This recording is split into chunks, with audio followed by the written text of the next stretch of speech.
Okay. Good evening. If I can bring this meeting to order, please, and give a warm welcome to those attending this evening's Borough Planning Committee and to our viewers watching live on the Council's YouTube channel, Hillingdon, London.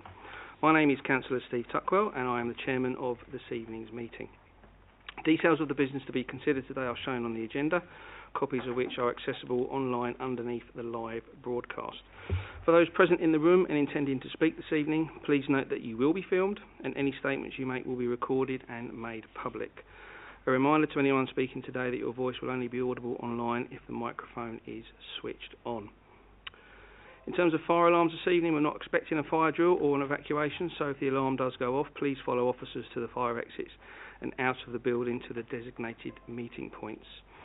For mobile devices and tablets, if I could ask politely if people could switch those off to either off or onto silent, that would be appreciated. But members of the public will note that some officers and members do have laptop devices in front of them so they can see the agenda paperwork this evening. And I think that's an aspiration we are going to try and have, to go paperless at some point in the not too distant future. Okay, that's the announcements I want to make this evening, but I'm going to introduce the vast array of people that we've got around the table this evening. As I said, my name's Councillor Steve Tuckwell, I'm this evening's chairman. We've also got with us this evening Councillor Batt, sitting over there. We have Councillor Cawthorne, we have Councillor Chubadar, we also have Councillor Mand, we have Councillor Sansapori and Councillor Singh. So those are the voting members of this committee this evening. But we are supported by Hillingdon Council officers, and I'll just quickly introduce those. So we've got Ros Johnson, our Planning Service Manager. We have Katie Crosby, our Planning Team Leader. We have Max Smith, also our Planning Team Leader. We have Hayden Richardson, our Principal Planning Officer. We also have Richard Machowski, our Highways Engineer this evening. We have Glenn Egan, who's our Legal Advisor, and the gentleman sitting to my left here is Ryan Dell, who's our Democratic Services Officer and IT Expert, as you now know. Okay, so that's the Chairman's announcements and introductions this evening. We can now start to get into the main body of this evening's agenda, and we'll start with Agenda Item 1, Apologies for Absence, Ryan.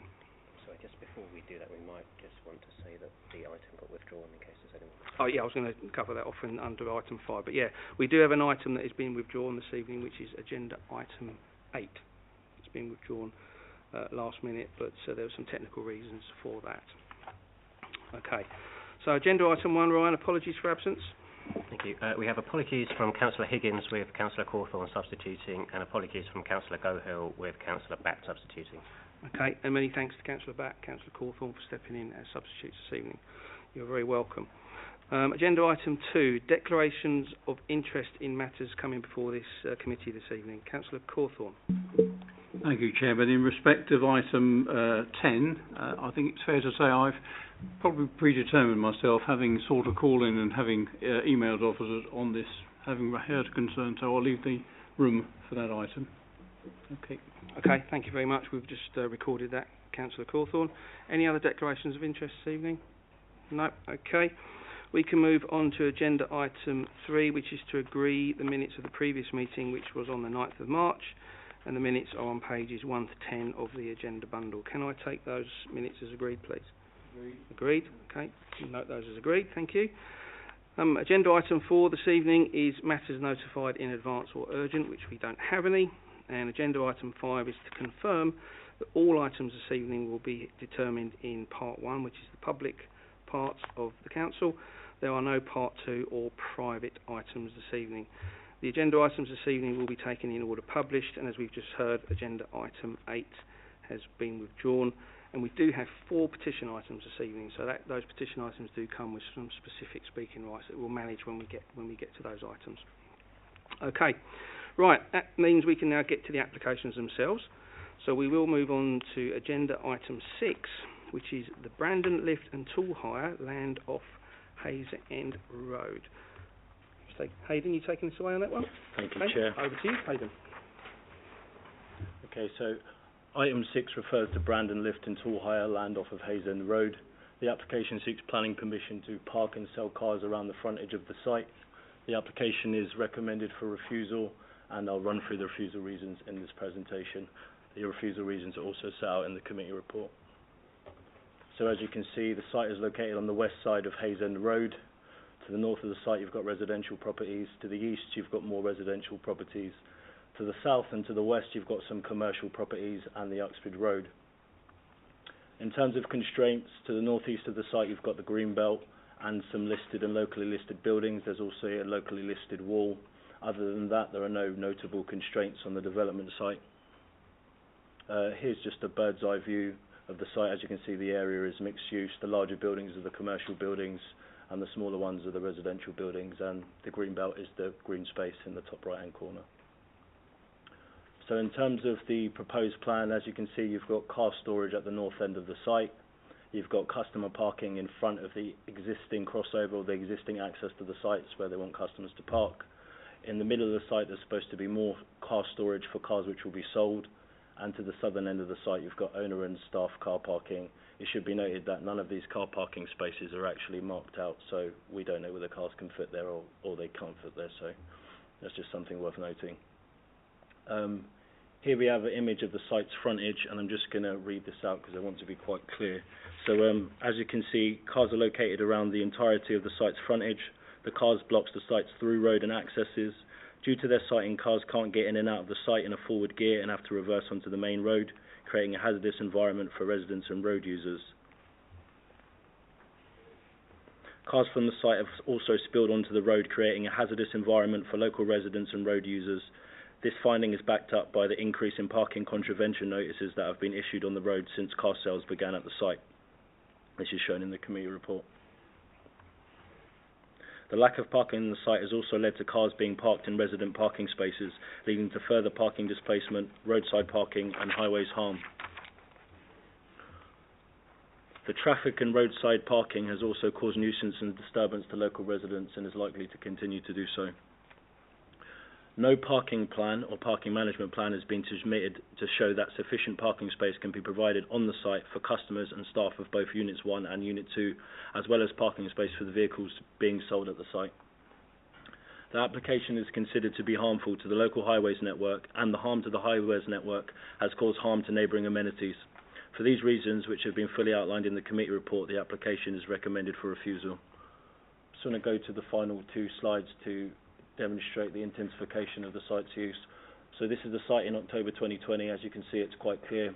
Everything is parked within the site in terms of car vehicles. The access is actually usable, so if you wanted to drive in, you could probably turn your car around on the site and then come back out without going in and then having to reverse out onto the road. Whereas in October 2022, as you can see, you've got cars blocking the actual access. As I mentioned earlier on, the through road itself, which enables you to drive a car in a forward gear and then come out the other access, is completely blocked by cars. And yeah, this just reiterates our concerns regarding the adverse highways impacts of the development. Thanks for listening.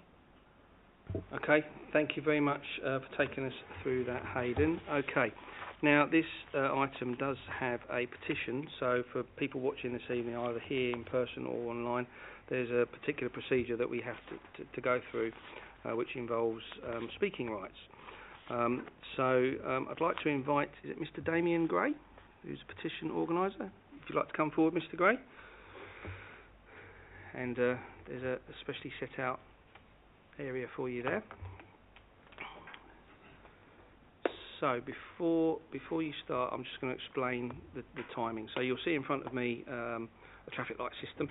That traffic light system is designed to give you your 5 minutes to address members of the committee this evening. It will be on green for 4 minutes, it will be on amber for 1 minute, and then when it gets to red, I will at that point bring you to a very polite end, okay, because everybody gets the same amount of speaking rights.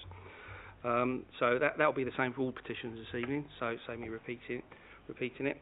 So when you're ready, if you want to press the button in front of you, and then we'll start the clock.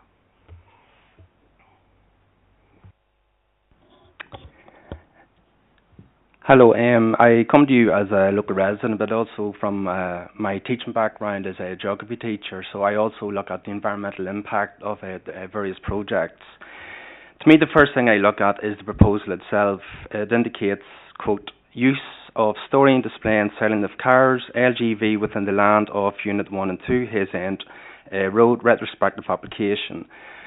The first thing I would say is the very fact that this was actually completed under false pretenses, because it says that it was dated, it shall be of use from the 7th of March 2022.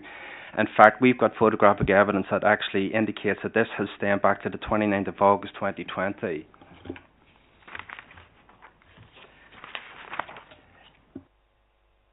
Sorry, I'm glad that I can see some of the slides there, but as I said, our photographic evidence that stems over the last 2 or 3 years represents everything that you can see in front of you.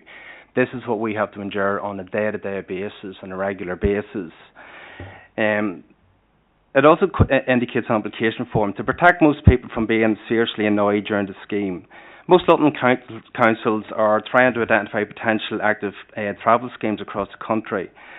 However, the harsh reality is if this proposal goes ahead, it actually will increase the vehicle usage by the current multiple car dealers that operate from Units 1 and 2.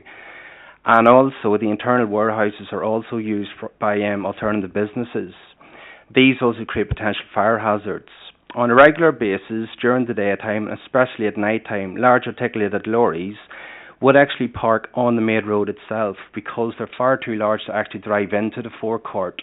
So as a result, they'll park on the double yellow lines, or they'll also park opposite on His End Road, where there's about 10 bays, but all of a sudden, when a large articulated lorry appears with a delivery, 4 or 5 of those cars will disappear, and lo and behold, there's a space made available. Now, one can only assume that those 4 or 5 cars are obviously linked with the units in question.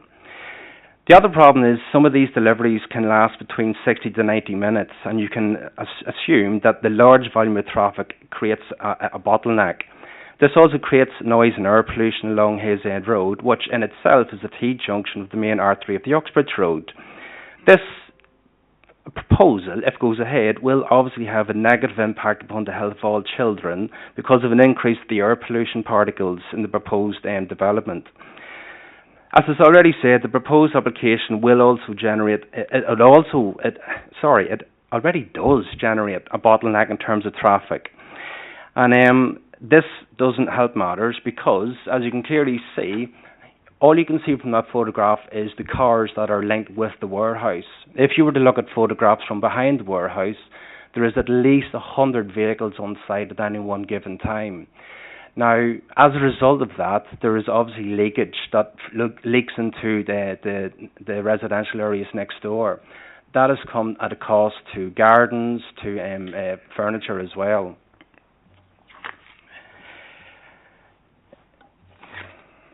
Sorry.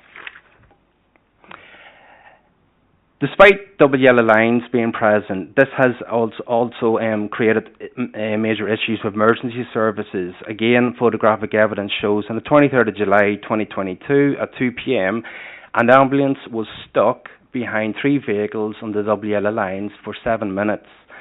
Now, one can only assume those 7 minutes could be, well, someone's life in question. The site in question, I personally believe, from a geography point of view, should resort to a brownfield site, then to a greenfield site. This would be in line with the Mayor of London's policy 7.18, protecting open space and addressing deficiency. This would help promote a green urban regeneration project within this area. As already mentioned, His End attracts a steady flow of traffic, which does include queues during peak time, 8 a.m. to 9 a.m., 5:20 p.m. to 6 p.m. This does not include the large delivery lorries from His End, which inevitably get caught up in bottlenecks caused by double parking.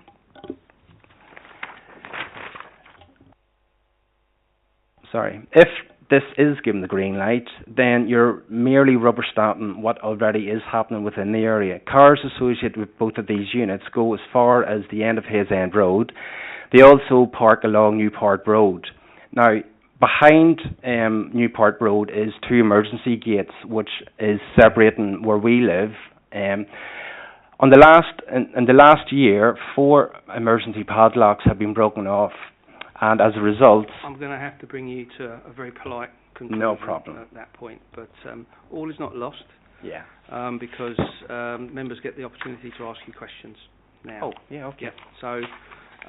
Thank you very much for your time in addressing us this evening. I think you kind of got most of what you was out there, but we are limited by time, so and that's the same for everybody. So, members, any questions for Mr. Gray? Councillor Cawthorne. Thank you, Mr. Gray, for your presentation. I know the road very well. I can identify with it. It's certainly not a wide road, and I can quite see the difficulty that you're talking about. A couple of questions for me. I mean, from the images that we can see here, I struggle to grasp the totality of the number of vehicles you've got there, and actually those businesses that are associated with the business itself, and those that are there for staff. So my question is, would that be a fair assumption, or is it clearer than that? And the other thing I've got, going back to the beginning of all this, quite often this sort of thing starts with complaints about parking, which prompts enforcement, which prompts a retrospective application. Would that be what's happened in this instance? Yeah, 100%. As I said, one of the major problems is the physical restraints within the site itself. Now, we've got photographic evidence where there is up to 100 vehicles on that site, so to the left, right, so the 4 different areas around the warehouse. That doesn't include the overspill onto Hayes End Road itself, which then goes down to past the Heinz factory. And so a lot of vehicles that are actually found parked along Hayes End Road are actually associated with these 2 units, as well as Newport Road as well. Thank you. Did you have a follow-up, Councillor Cawthorne? I did, if I may. If I'm not being too impudent, could I just ask Mr. Gray just to elaborate a bit on the breaking of emergency locks, which you started to talk about, but you ran out of time. Can you just briefly explain what that's about, if that's all right, Chairman? Thank you. Oh, I don't have to keep my finger on it. I was wondering, sorry. Yeah, so what it is, where we live, we have an emergency gate at the very back of our estates. Obviously, that's for access for emergency vehicles only. What we have noticed, certainly over the last year or so, 2 or 3 vehicles associated with those units would park in front of those emergency gates, therefore stopping anyone else from parking in front of them. And we find, for example, if I leave at work in the morning, the gates are lying open. Now, what we've noted over the last year or so is that people associated with these units have been using our estate as a through furrow. So they would drive up Hayes End Road, onto the Uxbridge Road, down Newport, and then use our private residence as a through furrow, which inevitably has led to damage of some vehicles. Okay, thank you, Councillor Cawthorne. I see Councillor Batt was indicating. Thank you for your presentation. Okay. It's obvious that it's quite a congested road and it's quite narrow. My question was, if you look at the map, there's the Springwell Nursery there as well. And I just wanted to kind of talk about, get you to elaborate. You touched on briefly about traffic. How severe is the traffic on that road, and what times is it most severe? You just mentioned the word map to a geography teacher. Would you be able to go back to that slide so you could just show the map? Is it this one? Is this one in question you're referring to? This map here. Yeah, one top right.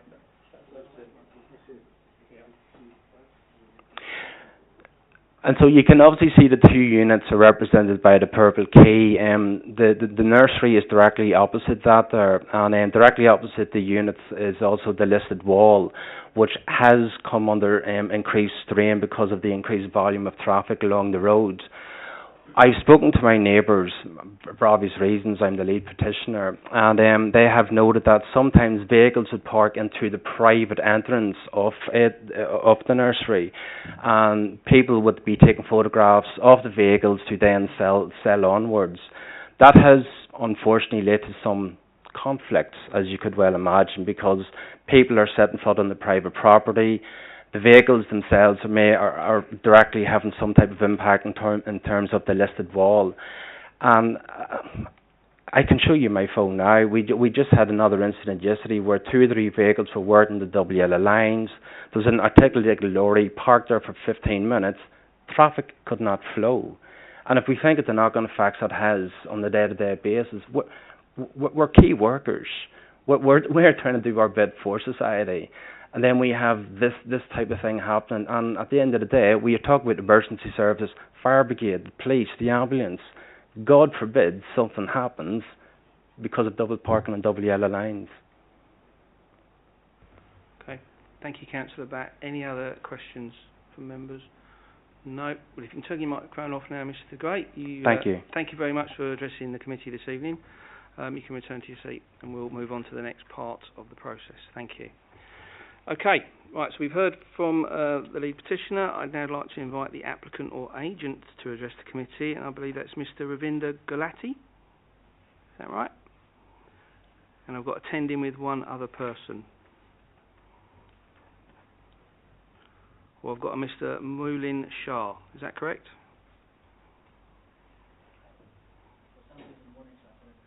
Okay. Fine. Guys, if you'd just like to take a seat, get yourself comfy. I think you might have heard what I said earlier on. You get exactly the same speaking rights as the petitioner did. So 4 minutes on green, 1 minute on amber, and when it gets to red, there'll be a very polite conclusion to what it is you have to say to the committee this evening. And again, the committee members might have some questions for you at the end. So as soon as you're ready, if you can press the button, we'll start the clock. You're right, guys. My name is Inayat. I am a civil engineer and a highways engineer, and one of the business owners at this unit 1 and 2 that you guys are talking about. So I think I forgot the gentleman's name that was given the little talk here. And I think on numerous things that we didn't agree on, numerous things he said we didn't agree on, some of which were breaking padlock and using the... Yeah, so the breaking padlock situation, I think there's another business that's on Newport Road, and that's got nothing to do with us.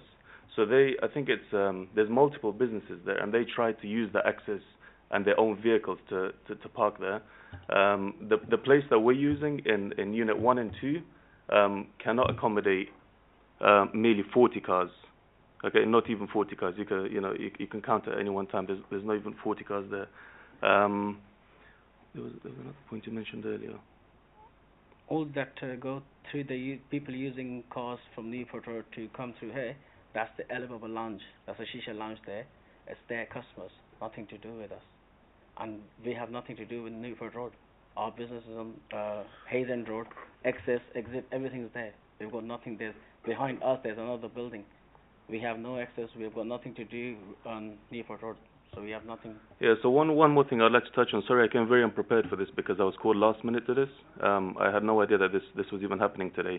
And it caught me very off guard. So there was previous owners to this Unit 1 and 2. There was previous 2 businesses who were operating there from, I think it was 2020. And they were very careless in regards to the residents and to the neighbours around, and they didn't really, they weren't very mindful. So I think the pictures you have from 2020 or, all the way to 2022, we've only been there for about 6 months to 8 months now. And we've tried to keep the place as tidy as we can and, try to not annoy the neighbours. The cars that you guys see parked on the other side of the road, I think which is also, we've spoken to residents already and we've told them that the cars parked on the opposite side of the road, it's got nothing to do with us. Okay, we use our own space that's allocated to us, the inside Unit 1 and 2, which is only up to 40 cars. It's nowhere near 100. I think they might be including the neighbouring business, which is RoadLink, on the other side. But inside the Unit 1 and 2 itself, within that boundary line, you can only fit up to 40 cars. And then the cars parked adjacent on the opposite side of the road, they belong to another business as well. Did you want to touch upon anything else? No, that's all. Is that your piece finished then, yeah? Okay, fine. And again, similar, thank you very much for taking the time to address the committee this evening. Okay, members, any questions for the agent or applicant? No? Okay, gentlemen, if you could just turn the microphone off and then return to your seats. We will then go on to the next part of the process, which is we will hear from Councillor Darren Davis, I believe, who's got a written representation. So what happens here, Councillor Davis is not able to be with us tonight, but under our constitution, his statement is allowed to be read out, which is what Ryan will do now. So over to you, Ryan. Firstly, I apologise that I'm unable to attend in person this evening due to unexpected and unavoidable work commitments. I would like to start by commending the residents of Hayes End Road and the surrounding area for their efforts and large petition. I completely agree with the officer's recommendation of refusal, as I believe that all residents would suffer further were planning permission to be approved at the Brandon Tool Hire sites. Over the last 18 months, there have been numerous emails, phone calls and letters from our residents complaining about the antisocial behaviour and noise nuisance from this site. As the Conservative Ward Councillor for Charville, I've seen firsthand the impact that this site has had on the local highway infrastructure and also the impact on noise levels brought by the antisocial hours of operation. Our residents, on a daily basis, have to suffer heavy large heavy goods vehicles blocking their roads or parking outside their homes with the engines running or unloading vehicles at all hours, even blocking pavements, resulting in mothers with pushchairs having to walk in the road. I received a report from one resident who stated that she approached the landowners about a heavy goods vehicle blocking the pavement and was met with aggression and abuse. Our residents should not have to deal with this and should not feel unsafe when walking along their road. Since the opening of this site, the residents have seen a large-scale increase in vehicles parked along Hayes End Road, Hayes End Drive and Mellow Lane East. Clearly these vehicles are from the Brandon Tool Hire site because the cars are parked with seat liners and floor covers. While completing my street surgeries, I have witnessed people leaving the Brandon Tool Hire site and showing potential customers to a car for a test drive. Mr. Chairman, this application was originally submitted by the landowner stating that there would be no more than 40 cars at the site at any one time. Currently, to date, there are 62 vehicles parked at the Brandon Tool Hire location. Mr. Chairman and Committee, our residents have had to wait 12 months for this hearing due to the disorganisation and mismanagement by the current owners of the Brandon Tool Hire site. Please do not let our residents suffer anymore. As their Conservative Ward Councillor, I have put in a members' inquiry to look in to see if any further action can be taken on this site legally to protect residents. Mr. Chairman and Committee, thank you for taking the time to listen this evening. Okay, thank you for reading that out, Ryan. And Councillor Davis, if you are watching, thank you for taking the time to submit your statement this evening. Okay, do we have anything from Councillor Nelson West? No submission? Okay. Right, okay. Right, we need to pull all this together now, committee. So we've heard from the lead petitioner, we've heard from the agent and applicant, and as we've just heard now, we've heard from the ward councillor, Councillor Davis. Just to sort of paraphrase a couple of things I picked up before we open it up for the debate. We know this is a retrospective application, but that means that we just determine it exactly the same as we would any other application. The petitioner talked very much around air quality, the traffic stress, and then we heard there about the impact on emergency vehicles. Conversely, we also heard from the agent which talked about other business in the road, impact of the previous owners, and I think there was some dubiety over the amount of cars as well. So those are the kind of things we need to be discussing as committee members now, and asking officers for any clarification or any questions which will help bring us to a decision on this application. So, who wants to lead us out? Councillor Cawthorne, followed by Councillor Batt. Thank you, Chairman. I endorse the comments that have been made by Councillor Davis, a very diligent ward councillor in setting out articulately some of the key points there. I have a question, really. I mean, I'll talk a bit later, if I may, but I can't really get a handle on the sheer scale of what we're talking about. It just looks and feels like rather a free-for-all, quite honestly. And I noted Hayden's comment when he was doing his presentation. He talks about no parking plan being submitted as part of the application. And I'm not sure whether he perhaps means that, or he means that he doesn't think it would be possible to submit one in these circumstances, or does he mean them both, I wonder? Okay, so I don't know if that's one for Hayden or possibly even Richard. But we're going to have a couple of highways applications tonight. So I think Councillor said there is just trying to get an understanding of the sheer scale of the parking issue or the traffic issue, and then the impact of not having a parking management plan and how that's led us to the recommendation. I think that's what you were saying. So over to you. Right. Yes, Chair. Yes, I think from the point of view of certainly, as we've seen from the photographs, the site is very crammed. There's no manoeuvring space, etc. Vehicles are just put in as they're maximising the number of vehicles they can actually get on site. And obviously the figure seems to vary. We've heard 62 cars, 40 cars, but it's certainly full.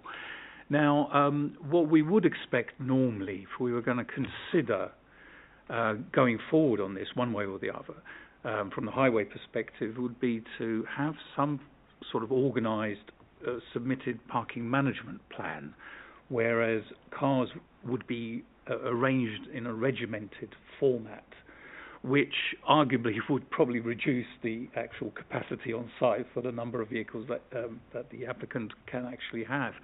So it probably wouldn't be to their benefit. But that's what we would want to see, because we just don't want cars overspilling. To take one car out, you probably have to move several or 5, 10 cars, which causes all the kerfuffle on the roadways, not to mention the transporter issue is probably, I believe, is probably one of the most concerning ones, because it's, as I think the petitioner, Mr. Gray, mentioned, that it's not a 5-minute job. It is quite a lengthy affair. So in combination, but certainly answering Councillor's point, we would need some form of properly submitted plan to depict how that site could be better organised for its function. And I'm guessing we don't have that. Correct. Okay. Correct. Yeah. Thank you. Councillor Cawthorne, did you want to come back on any of those points? I'll speak later if I may. No worries. Questions. Thank you. We'll hear from other committee members. We'll start with Councillor Batt. Thank you, Chair. I too endorse Councillor Davies' comments, my colleague's comments there. I note with interest that the applicant suggested that there's neighbouring businesses that are responsible for some of the vehicles parked, but also note with interest that they seem to suggest that there's a shisha lounge nearby that's responsible for the traffic, although I do believe that shisha is normally a nighttime activity and not a daytime activity. But I'm just wondering to what extent the officers have looked into neighbouring businesses and how responsible they may be for the congestion. Thank you. Good question, actually. So yes, I had that, so you've stolen one of mine. But no, it's the applicant did say that some of the parking wasn't caused by their business, which I just think we need to just understand how that impacts on the recommendation. So is that one for you, Ros, or? Yeah, I'll take that. Hayden, feel free to add anything. Yeah, I mean, essentially, I think this boils down to the fact that the planning submission isn't very detailed and it's not particularly clear. So it may well be the case that some of those parked vehicles associated with a different premises. But, you know, essentially we've been asking for some detailed information, as Richard has pointed out there, in terms of the parking layout plan, the management plan, details of deliveries, and that hasn't been forthcoming. So on the basis of the evidence before us, we have concerns that it has resulted in harm and would continue to do so, and without that information, we don't have the confidence that it could be resolved through conditions. Okay, thank you very much for that, Ros. Did you want to come back on that, Councillor Batt? No? Okay. Councillor Tubadar. Thank you, Mr. Chairman. Well, we've heard from the petitioners, we've heard from the applicants, and it clearly shows us that there is an adverse impact on the local highway network. And would you like to? No. Local network. There is lack of parking management plan by the applicants. Therefore, I would like to actually propose we go with the officer's recommendation of refusal for this application. Okay, thank you for proposing that, Councillor Tubadar. We've got a few more speakers that have indicated. I've got Councillor Cawthorne, Councillor Manda and Councillor Sansapori. I want Councillor Singh, so we're full house. So we'll go in that order then, Councillor Cawthorne. Councillor Tubadar said what I would have said. I was going to move the officer recommendations. I think it is worth saying for the watching public to understand that, you know, we are not anti-business by any stretch of the imagination. Our planning policies are there to make that work, but it has to work in the context of where it is, and this simply doesn't. This does not accord with our local development framework, and I second, if I may, the officer recommendations. Thank you. Thank you, Councillor Cawthorne. Councillor Mand. Thank you, Chair. Thank you to everybody who's spoken and given their comments on this. The pictures, especially the one that's on the screen, it does seem pretty horrendous in terms of the congestion, and there is very little manoeuvring space there for any vehicles. I just wanted to touch base on what the officer said in the lack of information that was submitted in the planning. I think that's quite clear in terms of an absence of a parking management plan, which gives the officers nothing to work with. I mean, it is quite clear from what the officers have said that they're willing to work for a solution providing that something's provided to them. And at this moment, there seems to be a threadbare application. So I do support the recommendations of fellow councillors who have opted in refusal. Thank you for your comments, Councillor Mand. We've got Councillor Sansapori and then Councillor Singh. Nearly everything has been said by my fellow councillor. It is very, very clear that this, as a councillor, my fellow councillor already said, we are not anti-business, but this is not right place for this business. And moreover, because they have started business even without taking any prior planning permission, I think they don't have much respect for the rule and regulation. So I support officer recommendations. Thank you, Councillor Sansapori, and then Councillor Singh. Thank you, Chair and officers. Anyway, all my colleagues, they said everything. Personally, I know that areas, that road is overcrowded. The people they are parking and the people they are waiting for the other vehicles. So even the car selling, they haven't got enough space for the customers. The customers, they park their car on the road and they go to look at the car. So I strongly support the officer's recommendation. Thank you. Thank you, Councillor Singh. Okay, I'm not seeing any other members indicate a willingness to speak, so I think that probably brings the debate to a close. So we are moved and we are seconded. We haven't got any amendments or addendums to talk about, so it is as it is in front of us. So can I have a show of hands for officer's recommendation to refuse this item? So that's unanimous 7. So agenda item 6 this evening is refused. Thank you very much, everybody, for your contributions. We now will move on to agenda item 7, which again is a petition item this evening. And thank you, Hayden. I know you're leaving us this evening, but thank you for joining us. So whilst everybody resettles themselves, thank you, gentlemen.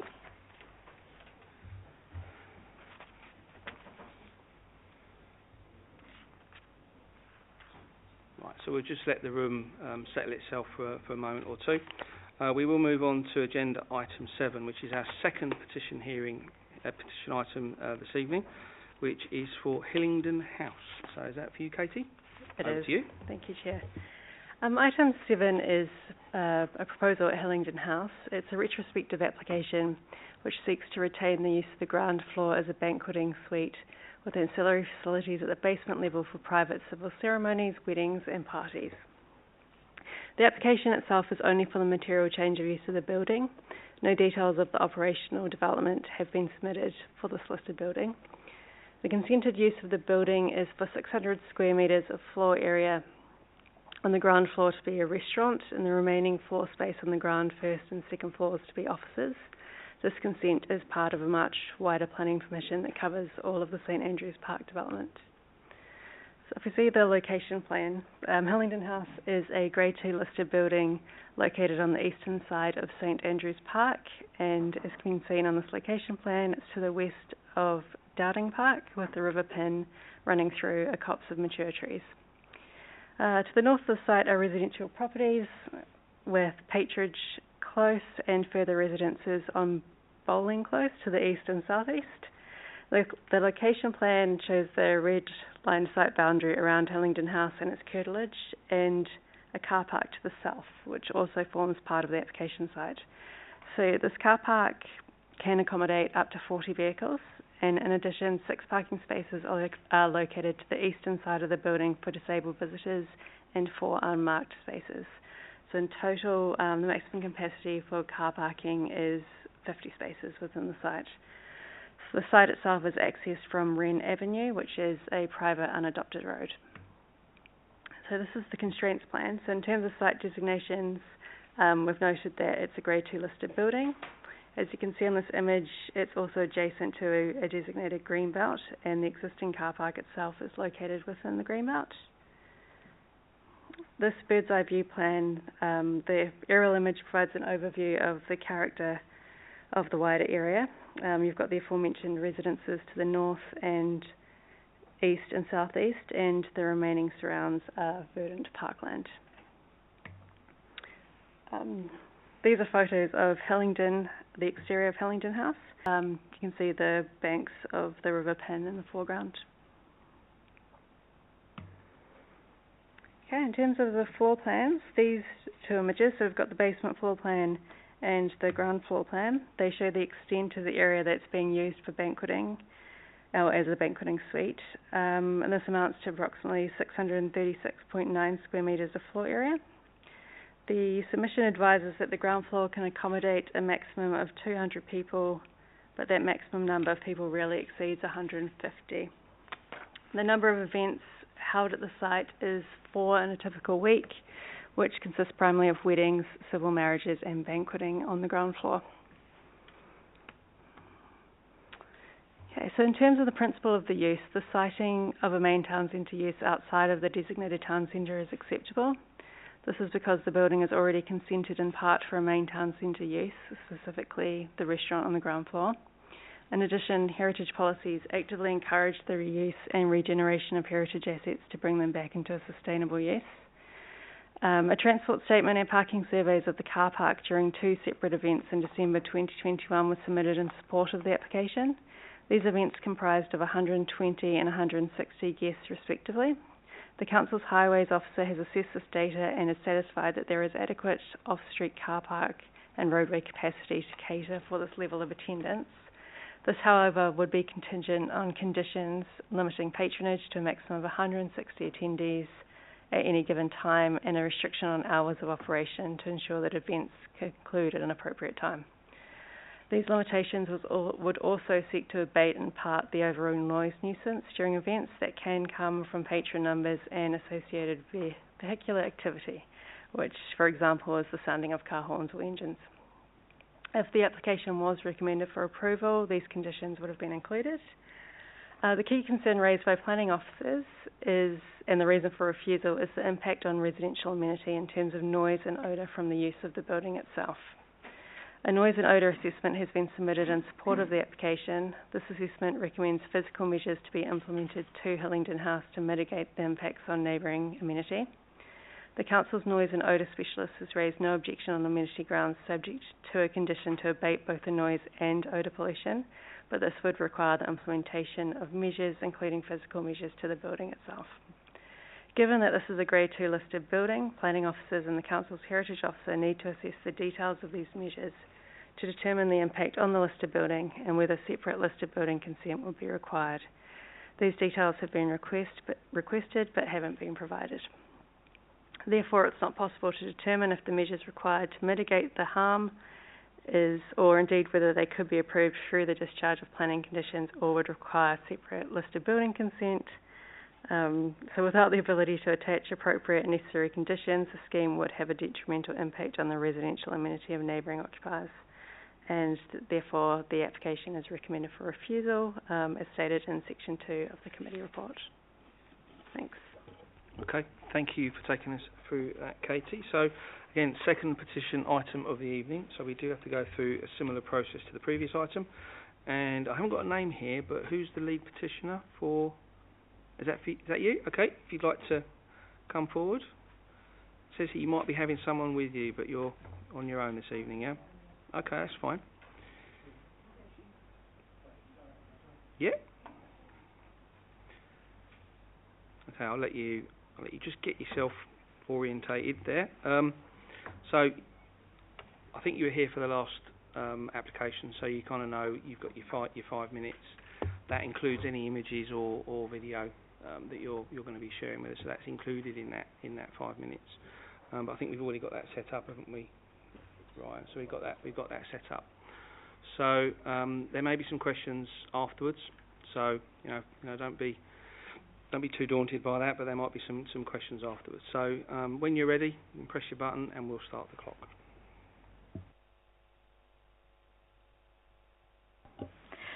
I make this presentation on behalf of 113 residents of St Andrews Park and the surrounding areas who have signed a petition strongly objecting to the planning application submitted in respect of Abshire banqueting and events for the use of the ground floor as a banqueting suite for private ceremonies, weddings and parties to be held at Hillingdon House.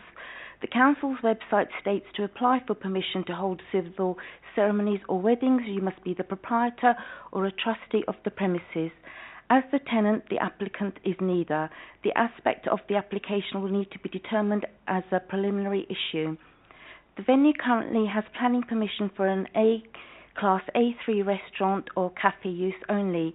We understand that there is an investigation pending by Hillingdon Council against the business under reference ENF 83719 for unauthorised usage. The business has already been advertised on the venue's website and Instagram as permitted use for civil marriage ceremonies. This unfortunately demonstrates the venue's disregard for permitted use and the significant impact this is having on the residents. A number of complaints have been logged by residents with regard to the following. Firstly, a volume of traffic. The only access to the venue is via a small residential road, St Andrews Road, which is akin to a cul-de-sac. This is a private road managed and funded solely by us, the residents. When events take place at the venue, there can be an excess of 80 cars. As St Andrews Road is the only entry and exit route, not only does this cause a bottleneck jam, but prevents residents from being able to access their properties and possibly even emergency services. Number 2, parking. Due to the limited parking, guests will often park illegally in the residential road, on double yellow lines, on the pavement, double park and obstruct residents from having access to their homes. Number 3, noise pollution. Events take place 7 days a week, with guests leaving as late as 1 a.m. Residents are often waken up with streams of cars revving their engines, playing loud music, beeping the horn, letting off smoke bombs, fireworks, and excited guests shouting and speaking loudly. Music is also played at the venue outside the restricted times. Number 4, interference of our right to quiet enjoyment. St Andrews Park is a family residential area. The noise late at night is having an adverse impact, particularly on our children's schooling and welfare, and the parents who have to get up early in the morning for shift work. Number 5, interference of our right to a private and family life. During events, the venue has hired security guards to manage the parking on our street. This has resulted in security guards loitering outside our homes with torches in the middle of the night and blocking off residential parking with cones without authority to do so. Number 6, safety issues. Hillingdon House is under the North Holt flight path. There have been commercial firework displays at the venue as late as midnight, which is dangerous for the low-flying aircraft. Number 7, deliveries. There are deliveries to the venue and waste collections taking place outside the restricted times, even as late as 10:30 p.m. and including Sundays. The whole situation around the area has become the Wild West due to this venue.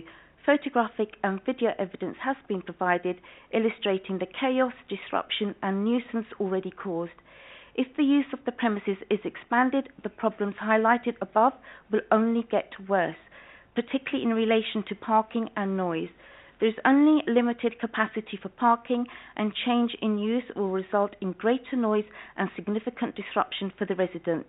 The noise, antisocial behaviour, such as littering and breach of parking regulations, will only increase, resulting in more complaints to the council. Not only will this have a significant and disproportionate impact on the residents, but it also increases the risk of safety issues, such as access by emergency vehicles.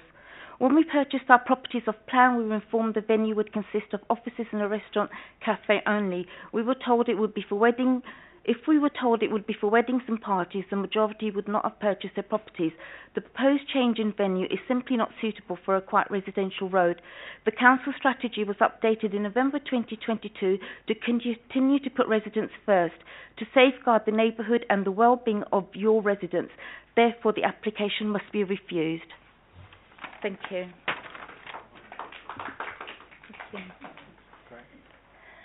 still got a few seconds left, so we'll just let Anything those. You want to add? There was about 12 seconds left, actually. I just wanted members to see your video footage. I'm a resident who lives within 20 metres of the party venue. We've actually had the 5 minutes now. I just wanted to make fair sure. enough. I just wanted to make sure that the video footage you submitted was seen by members who've got to debate this item. So if we can draw that to close now. Okay, whilst Katie's wrestling with the IT. Okay, questions for the petitioner. So I don't know who has his hand up first there, so I'll take Councillor Batt first, followed by Councillor Cawthorne.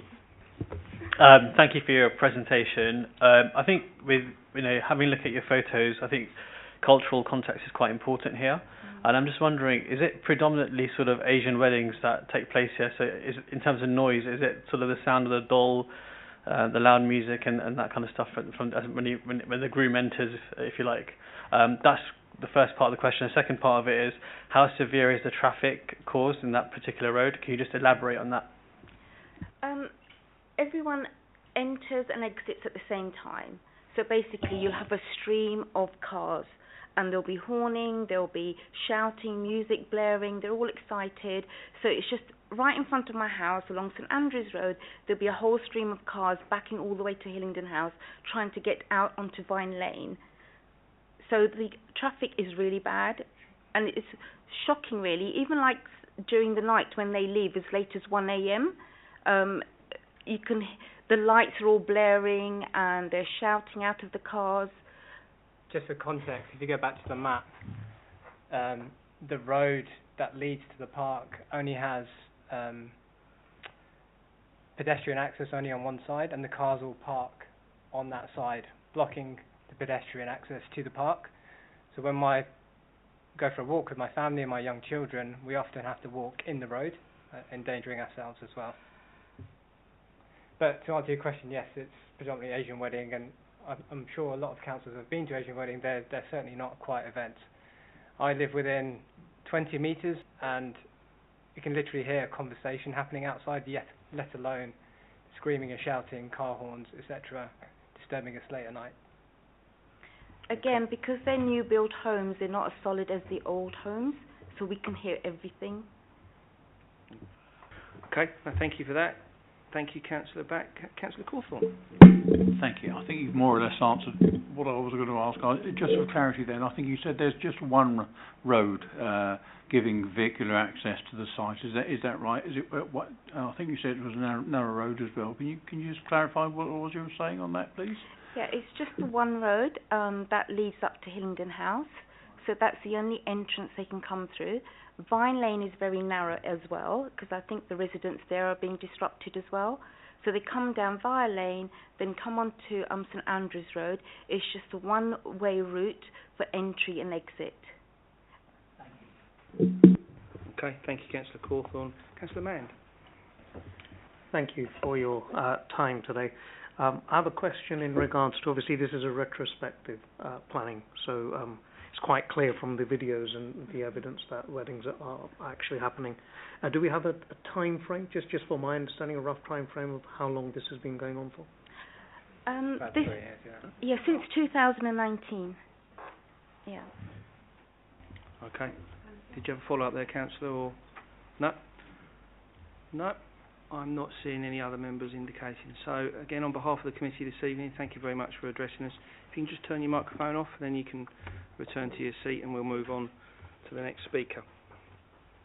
Okay. Right. As we know, we now give the opportunity to the applicant or agent. So I've got down here Mr. Abshar. I think we've got this representation was on his behalf. Oh, we said we have a written representation. Okay, so it's written on by Mr. Basuta. So Ryan, over to you. The pre-existing use of the ground floor of the property has a planning permission for use as a restaurant as part of the hybrid consent for the wider St Andrews Park sites. The use subject of the application is very similar to the pre-existing authorised use as a restaurant. Apart from the planning conditions, there is no specific restriction on the pre-existing authorised use as a restaurant. The current use, subject to the application, is therefore very similar to the pre-existing use and previous authorised use is a fallback position, which is a material planning consideration. The principal use subject of the application accord with the local and national policies. There is therefore no objection to the use. The council's highway officer is satisfied with the proposal subject to appropriate planning conditions. Noise and odour assessment report was submitted to justify the proposal. Since submission of the noise report, the mode of operation of the use of the ancillary kitchen has significantly been reduced due to the use of outside caterers who supply cooked food to the premises. The food is only heated up in the kitchen if necessary. For this reason, steps recommended by the initial report are not strictly relevant. Council's Environmental Health Officer has no objection to the proposal subject to imposition of appropriate conditions. The only objection is from the Conservation Officer, who wishes to see the details of the suggested measures in the consultant's initial report up front. The applicant considers that these matters could be addressed by imposition of appropriate conditions. In case conditions are not discharged or details are unsatisfactory, the Council has powers to refuse the details and take enforcement action against breach of conditions against which there is no right of appeal. The applicant considers that the intensity of the use of the kitchen has substantially decreased due to the involvement of outside caterers. Members are requested to take this material consideration into account. Notwithstanding this, the applicant is willing to submit a revised acoustic and odour assessment report based on the changed circumstances, which can be achieved by an appropriate planning condition. A significant number of local people support the application. Council's Environmental Health Officer has no objection to the proposal, therefore third-party objections are not sustainable. Any other information or details required can be addressed by appropriate planning conditions. In conclusion, there is no objection to the principle of the development. There is no material difference between the pre-existing authorised use of the site as a restaurant and the use subject of the application. Whilst the Environmental Health Officer has no objection, subject to imposition of conditions, the application is being recommended for refusal due to the comments of the Conservation Officer, who wishes to see the details up front. The applicant considers the Conservation Officer's concerns can be addressed by appropriate planning conditions. Planning applications are decided on balance, having regard to all relevant policies and material planning consideration. On balance, the application should be approved. Members are requested to approve the application, which would preserve 20 jobs directly or indirectly. As an alternative to refusal, members are requested to defer the application to enable the applicant to submit a revised acoustic and odour assessment report based on the changed circumstances to address the matters of dispute. Okay, got it, Ryan, yeah, thank you. Okay, and thank you to Mr. Pasuta for submitting your written statement this evening. Okay, we're not quite at the point of having a debate yet, because I can see we have a ward councillor in the audience, Councillor Chamdell. Would you like to come forward? Now, I know you've been here before, but again, for people watching at home and are here this evening, councillors get less time to address this committee. You get 3 minutes, Councillor Chamdell, so it's 2 minutes on green, 1 minute on amber, and then at the third minute I will, as ever, bring you to a very polite conclusion, and there may well be questions afterwards. So as soon as you're ready, we'll go for it. Okay. Thank you. Thank you, Chair and Committee. We're in a situation where you as a committee are not deciding on the application, but what's about to happen, but on an application that's already up and running. Hillingdon House already is in use as a banqueting hall since 2019. So you don't have to deal with what could happen, but you're faced with what is actually happening and is going to continue to happen, because so far the applicant has not demonstrated any regard for the residents and the permitted use. So that's why I'm here supporting my residents and the 113 signatories opposing this application. So what do we have here? In your pack, it quite clearly states the operating times for Hillingdon House as a restaurant, when music can and cannot be played. We have a noise mitigation report, of which point 8 states that the venue was in operation between 10:30 p.m. with music being played up until 12:15 a.m. Well, the guests should have left at 11:30, and the date the site visit was undertaken, it was a Sunday, and no music can be played on a Sunday as per permitted use. This is a fact. It's not fiction. It's there in black and white in your pack of how they will operate, but how the applicant is operating. Secondly, with the highways, are 40, 50 spaces really sufficient for 150, 60 guests? And the pictures from the tenants, the petitioners have demonstrated that we do have an array of cars with smoke flares, revving their engines, beeping into the early hours of the morning, cars aligned the road with restrictive cones being put in place. Well, tough if you've got to go to school or work in the morning. Really tough. It's not what could happen, but it's what the residents are actually facing, and this is what the reality of what they are facing. The applicant has also changed his planning application for outside caterers to avoid upgrading the extractor fan system. Well, if you're heating up certain types of cuisine, whether you heat it up or cook it from scratch, the aroma is still the same, and would you still need an extractor fan? In addition then, by asking outside caterers to come in, that's only going to create more congestion with their vans and their pots and pans coming in, and what time will they be leaving and what time will they be clearing up? That will be more noise and more traffic. In addition, there's no in-house music system so they will have to involve outside DJs. Again, that's more traffic and more noise. So do we have pooper scoopers for horses? Don't know. But recently, the residents had to clear up after a horse and cart was used at the venue. And this is a private area for which the residents pay for the cleaning and maintenance of the roads. This is reality of what is happening, not what will happen. So how has the applicant engaged with the residents, bearing in mind the numerous occasions the police and anti-social team have been called out? Well, frankly, there has been no engagement. And finally, I would like the officers to review the deeds of easement, as I believe it's quite applicable in this situation to Hillingdon House. Thank you. I think you must have... Thank you, Councillor Chamdale. I think you must have practiced that, because that was bang on 3 minutes. So, well practiced. Okay, members, any questions for Councillor Chamdale? Councillor Cawthorne. Thank you, Councillor Chamdale. A very powerful presentation. You just touched on this, and I just want to clarify it. Engagement with residents and yourselves by the applicant. There's been none at any time around any of these issues at all, historically, as far as you're aware, has there? As far as I'm aware, there hasn't been, other than I think the residents can say there have been a few altercations.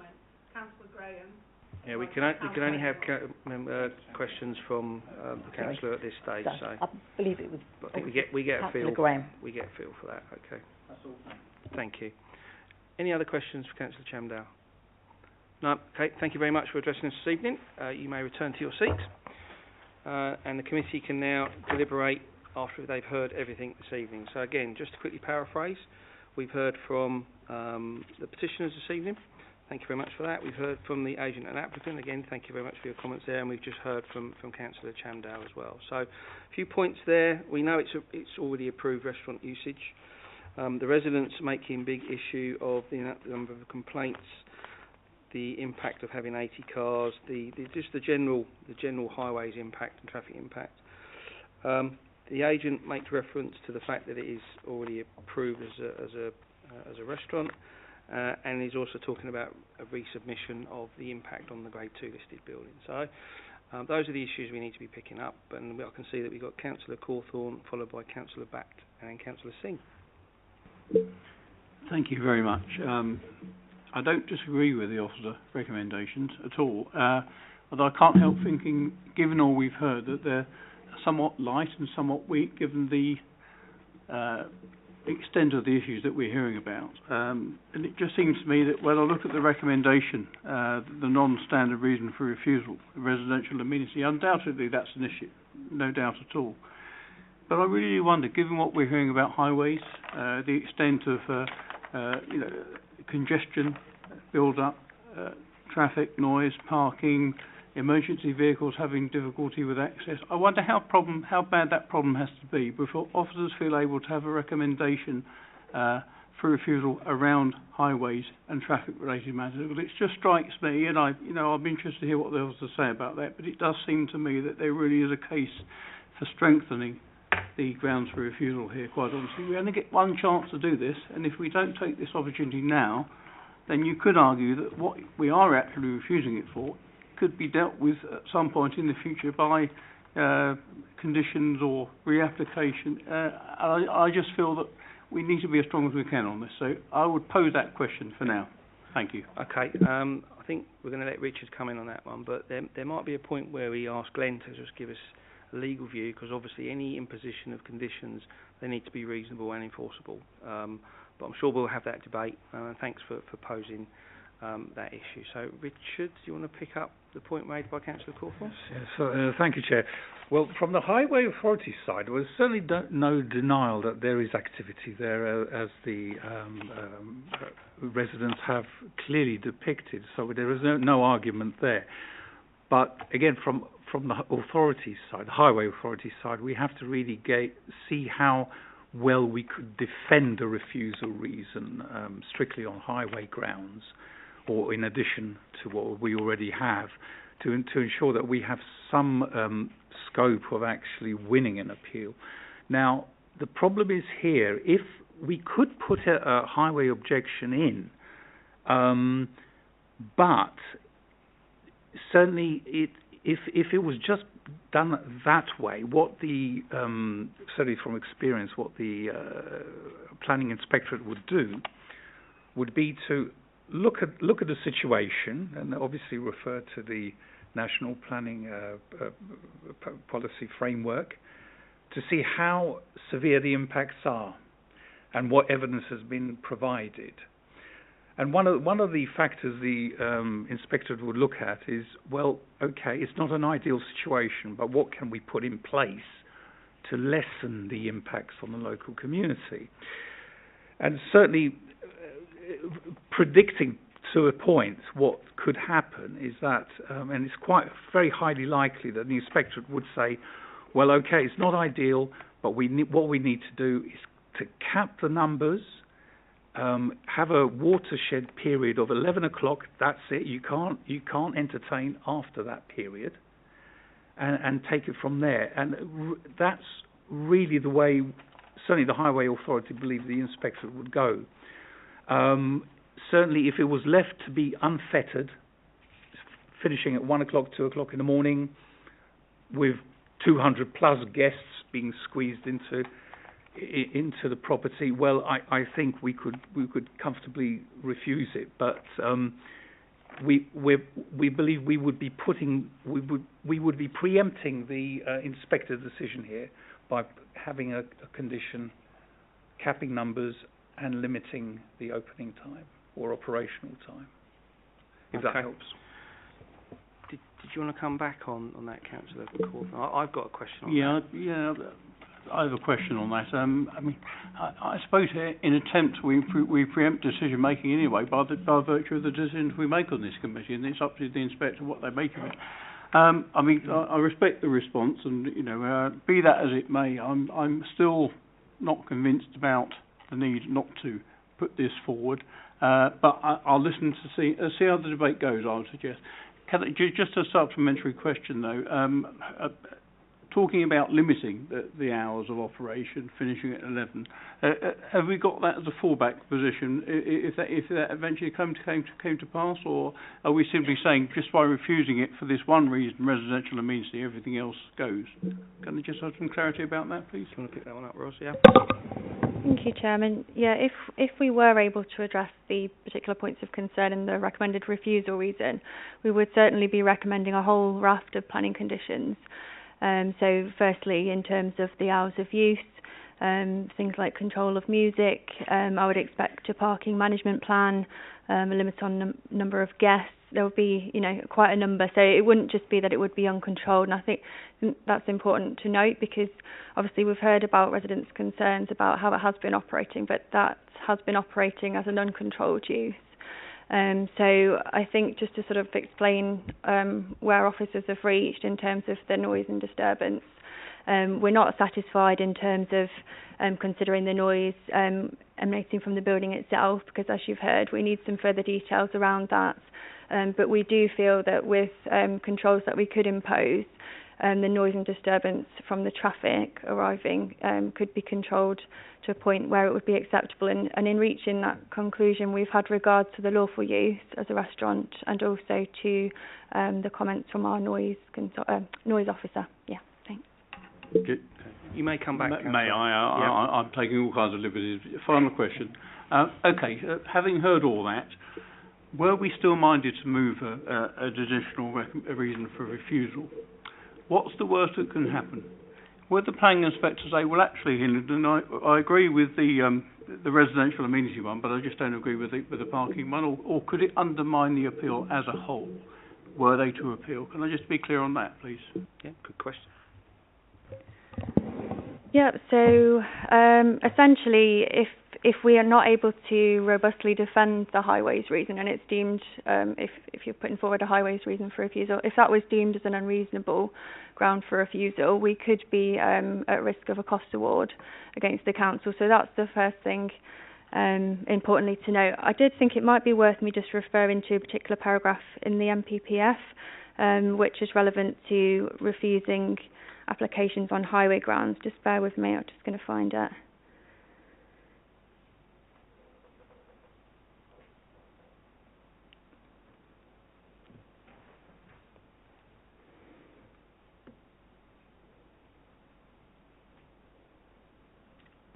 I do have an extract if it helps. Yeah, I've got it. It's paragraph 111. So this is an important test, in effect, that the inspector will be aware of in considering any appeal. So development should only be prevented or refused on highways grounds if there would be an unacceptable impact on highway safety or the residual cumulative impacts on the road network would be severe. So that would be what we would need to demonstrate if we were to refuse on those grounds. And if we weren't able to put together a reasonable case, as I say, there could be a risk of a cost award.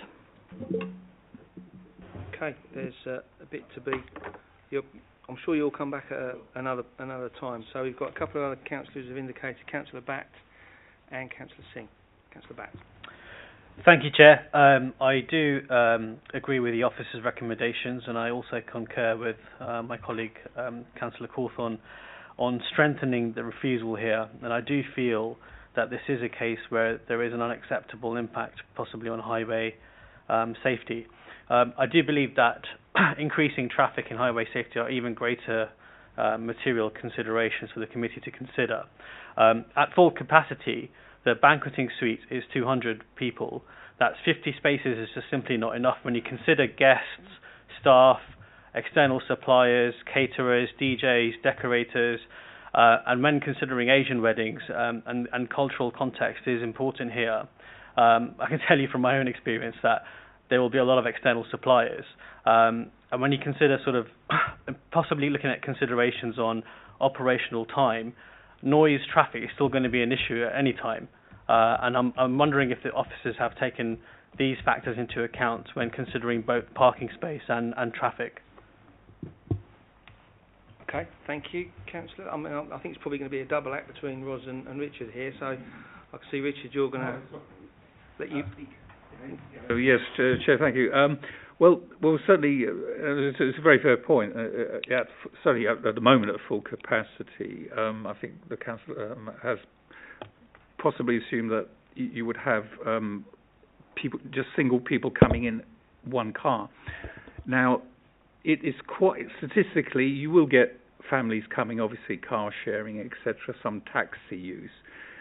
So all of these factors actually just reduce the likely number of vehicles attending. But it is something that you have to predict. There's no hard and fast science here.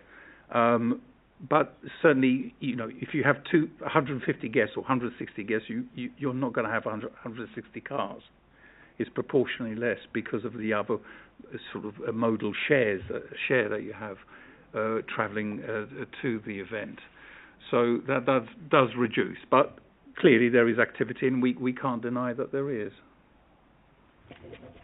Okay. Did you want to add anything on that, Ros? No, I think it was just in case there was anything you wanted to pick up from Richard. Okay. We'll let the debate continue. I've got Councillor Singh, who's indicated, followed by Councillor Mann, followed by Councillor Cawthorne. Thank you, Chair and officers. Actually, we agree that supposed to support the officer recommendation. My main concern is like Mr. Catherine, he asked the question, but I'm not really satisfied with the answers. So what's our next step, or when, the time limit? For example, the traffic and parking spaces, because the road is really narrow, and the time of the closing time, like they said, 11 o'clock, so it's a guarantee they can close 11 o'clock. Just I need that answers. Thank you. Okay.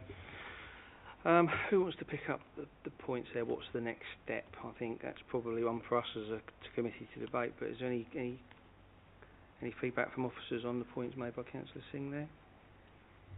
Ros? I mean, I suppose if there was any sort of particular conditions you wanted to clarify, I mean, in terms of, hours of use would be a reasonable condition that we could impose.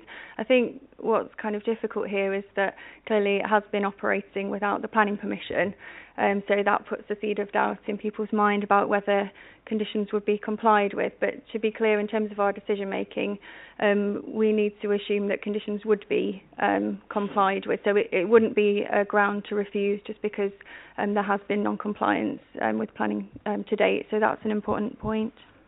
Okay, thank you. Now, I know Councillor Cawthorne wants to come in, but I'm now going to invite Glenn to kind of give the committee a little bit of a steer as to sort of how refusal reasons work, the points that were raised earlier about sort of how the ICA may be. We'll come to Councillor Cawthorne, but I think it's a good time to hear your words. Okay, thank you, Chairman. I think I would be reluctant to advise committee to refuse permission solely on highways grounds. But there are other grounds here as well. And what I particularly get from the application, from councillors' questions and also what residents have said, and also from the papers, there's been little cooperation from the applicant here. And if you don't refuse on highways grounds, the appeal will focus solely on the other ground. So I think there is a reasonable basis for refusing also on highways grounds here, particularly what's been said there. But in terms of an appeal, if we're unable to have evidence at an appeal, the council will be potentially at risk of costs. So the council would need cooperation from residents, particularly there, in giving evidence as to what it's like, what was actually like when events take place there. But here, if you don't refuse it, I would just say this, Chairman, the applicant's not going to offer anything up in relation to highways. And I get that very much from here. There's a distinct lack of information being provided, which had it been provided, the recommendation might have been different in the first place. Thank you, Chairman. Thank you, Glenn. I know Councillor Cawthorne's eager to get in, but the question I wanted to ask Richard is, as part of this application, was there a traffic management plan submitted? Yes, Chair. In a form, yes, because certainly the structured arrangements, actually that formed the basis of the survey work that was undertaken on the two separate events. So certainly the remote car park, which is part of the application site, that's really one of the prime focuses of where they can actually accommodate their patrons. So essentially, yes, there is a form, although it's not stated as such, but there is a form of plan submitted in that context. Some roadway parking, of course. I mean, we've seen the pictures. As I say, there's no denial there. But it's really coming back to the MPPF policy 111 is the inspector would have to look at this and say, well, impacts are severe. Well, that's subject to debate, of course. No, thank you for your contribution, Richard. So I've got Councillor Cawthorne, Councillor Batts and Councillor Mand again. So we're really going around the houses on this one, but it's good. It's good that we're scrutinising it. Glad you've invited me to sub this evening. Yeah. Okay.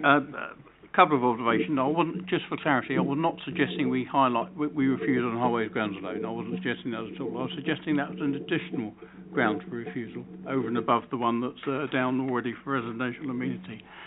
In terms of evidence, well, Ros, I heard Ros read out the basis of what that might need to be demonstrated as at appeal, and it struck me that that struck very much a chord from what we've been hearing this evening. I struggle to think we'd lack evidence, quite honestly. So I'm minded to push for this, but I want to hear that from other members as well, if we possibly can.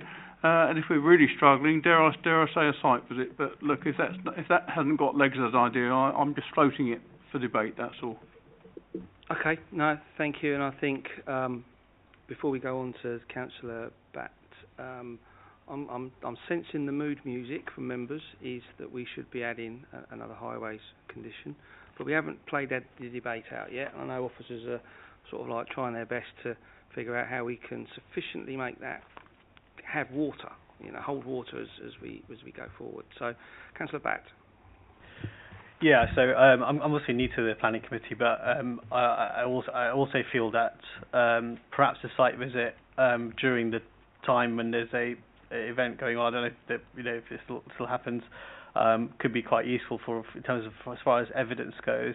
And I'm just wondering, what type of evidence do we need? Are we looking at witness statements? Are we looking at video evidence, photographic? Just a bit of elaboration on that could be useful today. Okay, thank you. I mean, site visits, is it gonna give us anything that we haven't already seen or read? We've seen on the video or read in the report. We're probably just going to go there and see a road, in a lovely part of the world that it is. We're probably going to just go there and see the residential streets with Hillingdon house in the background. Unless, of course, we go there at 1 o'clock in the morning. I'm up for that, but I'm not minded unless it's been formally proposed, seconded, and voted on for a site visit. But it's out there.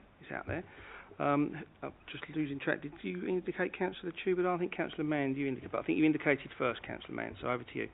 Thank you, Chair. Just to touch on the site visit, I do concur with your statement that unless you do the site visit in the middle of the night, it's not going to be worth it. I just want to touch base again on the parking and the number of vehicles. I still agree with Councillor Butt's recommendation. If you've got 180, 150, whatever many guests, you're going to have more than 50 cars. They're just the guests. You've got all the other, suppliers, external suppliers, DJs, etc. And the evidence is quite clear on the speeches that were made that they're having to walk on the road. There's no space to park the cars, and like the councillor's statement earlier from Ms. Chandal, this is an already running business. And the reason I asked the question about 2019 is because I particularly dislike such a lengthy period and then retrospectively applying for planning permission, because it almost seems like, let's see how long we can run with it until we get caught. So I concur with the officer's recommendations. I'm still a little bit open to debate, and I think that needs to be discussed in terms of if we can strengthen that highways recommendation from a legal viewpoint. I'm in favour of strengthening the refusal, but I think we need to make sure that we've got all our ducks in order before we put in an additional refusal recommendation. Thank you. No, thank you very much. Councillor Tubadar. Thank you, Mr. Chairman. I just wanted to add that I am in favour of adding an additional condition on highway grounds. Everything which we have heard suggests that there is quite a lot of car usage per guest. The evidence which the residents have presented indicates that. I don't see why we shouldn't add an additional condition. Thank you. Thank you. Okay, right. There's no speaking, I'm afraid. As you've had your time, so we'd love to hear from you, but I'm afraid we can't. So we've debated now, and I think there is definitely an appetite amongst members to apply additional refusal reason on the grounds of highways.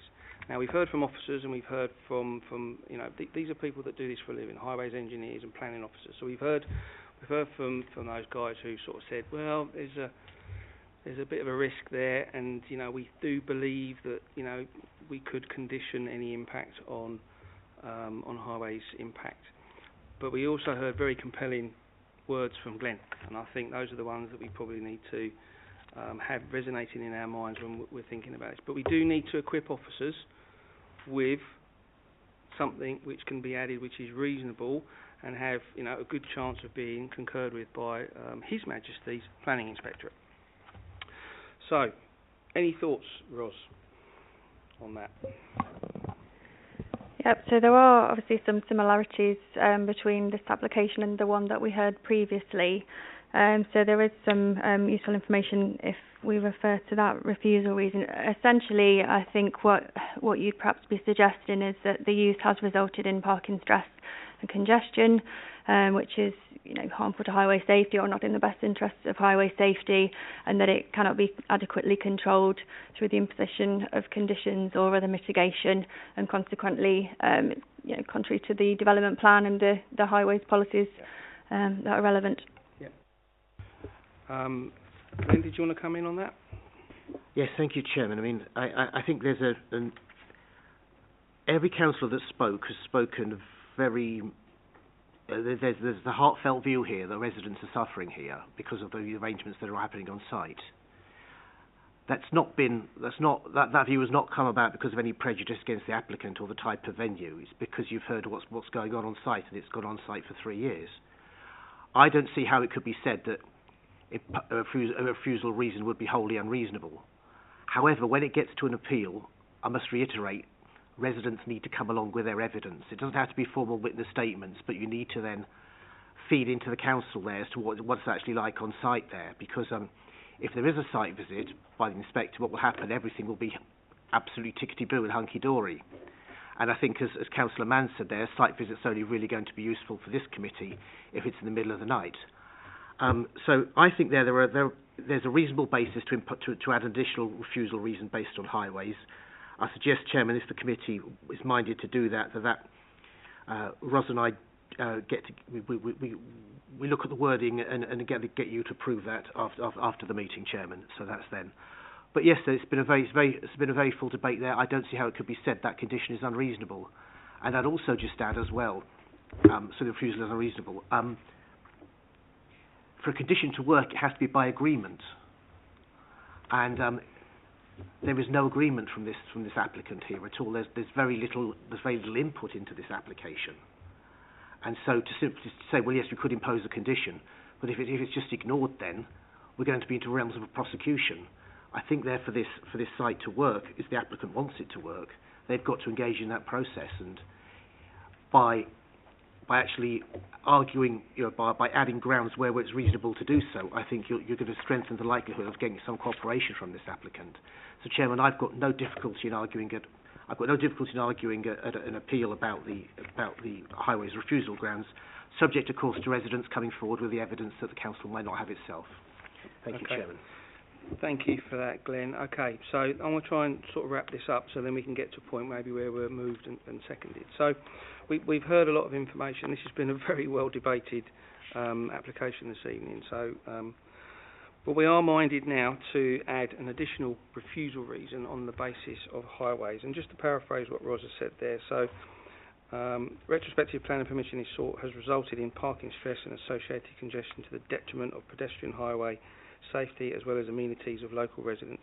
These issues cannot be satisfactorily resolved through the planning conditions, and therefore it's contrary to a number of policies that are outlined. So the wording will be along those lines, I think, and what we will do is that wording will go through Ros, Glenn, and it will be approved by myself to be finalised in whatever decision we make. So in order to get to that, that's what we're going to vote on, but I need to be moved and I need to be seconded. Councillor Cawthorne.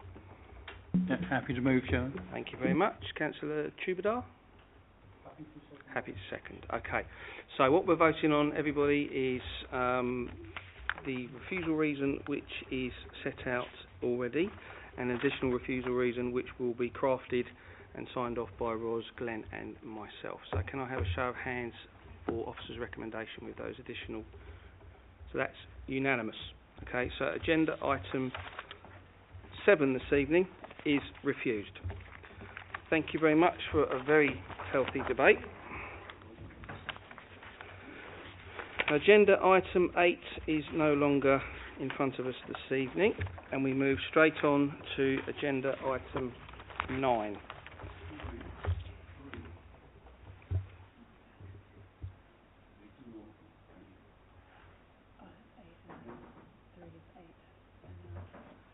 Sorry, I'm a bit...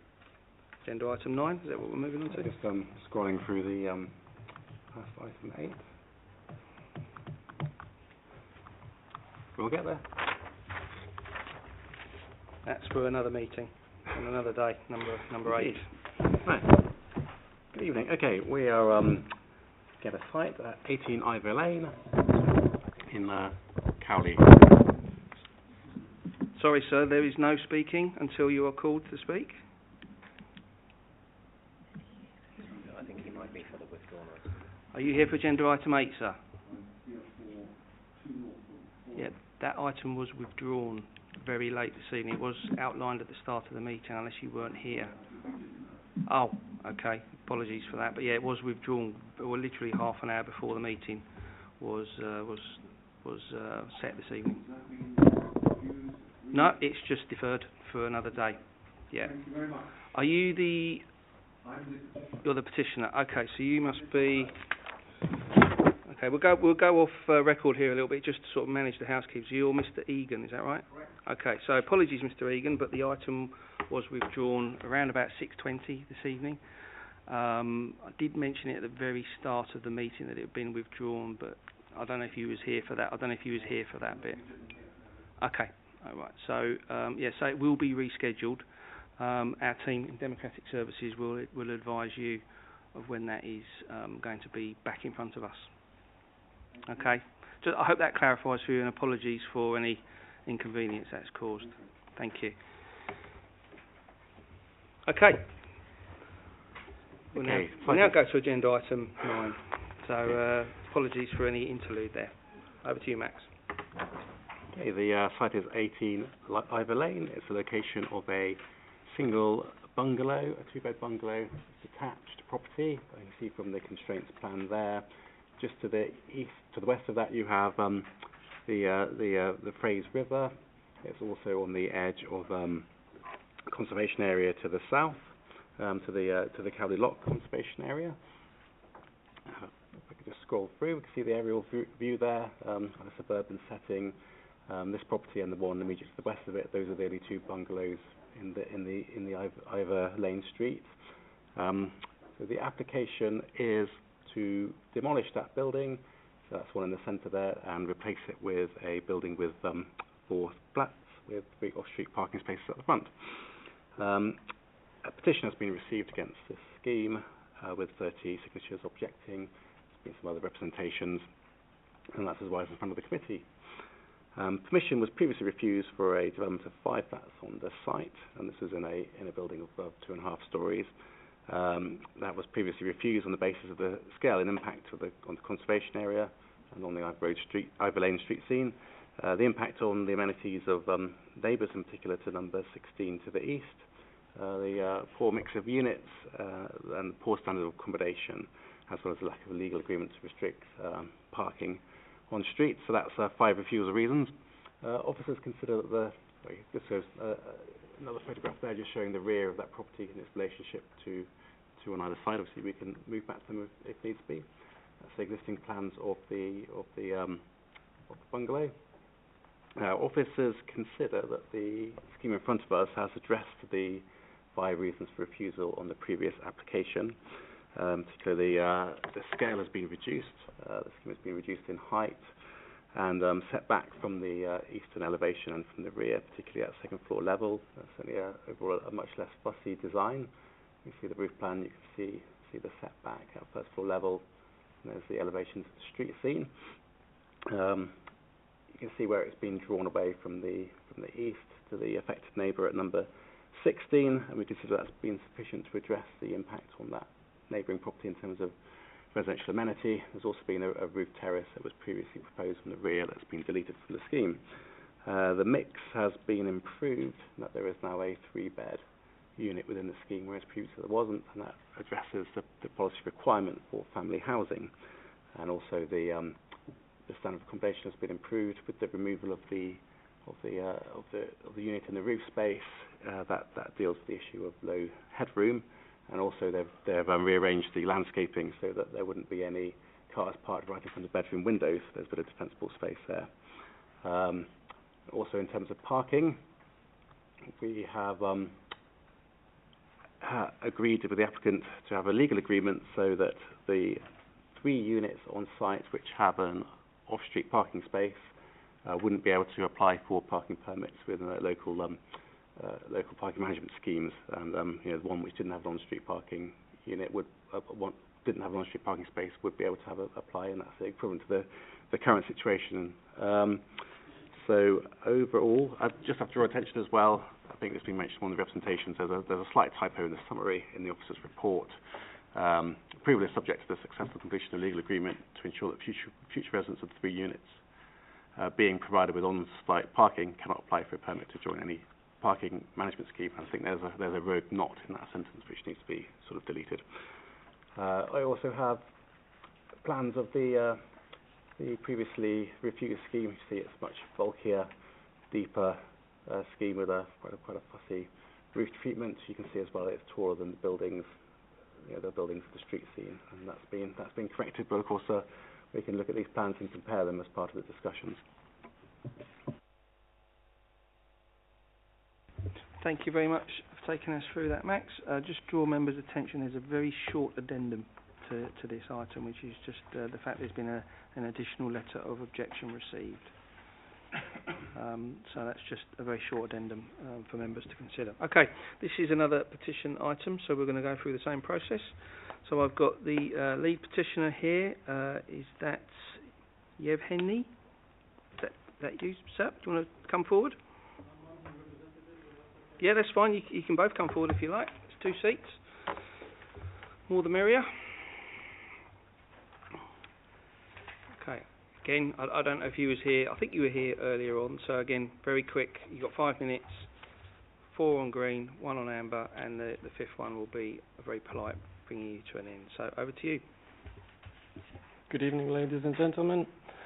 We just want to raise a few sort of concerns into the reapplication. Firstly, how the neighbours were notified, because apparently the planning officer has notified over 20 neighbours, knowing that there was a previous petition, but none of the neighbours received no letters at all. And it was only by fair luck that my client has found a photographer who was on site, and when he questioned him what it was about, he notified him that there was an ongoing application which was due to be determined within 5 days. So that's the first matter. And secondly, I think the 45 rule is still infringed for the number 16, even though it's just marginally, but it's still infringed, and I believe any proposed development should be well within the 45-degree rule. Again, that might have a negative impact on number 16. Parking maneuvers were not sufficiently demonstrated, especially for the disabled parking bay, which lays very closely to the main entrance footpath. And I think any vehicles parking in that space will be curbing the footpath in reverse. Both proposed ground floor units have no clear glazed windows in their living room, dining or kitchen area, and I think, I don't know about yourselves, but it would be not a good standard of living. They'll have a feeling of enclosure, and when you won't be able to look outside through a clear window, I don't think it's a nice place or a nice unit to have.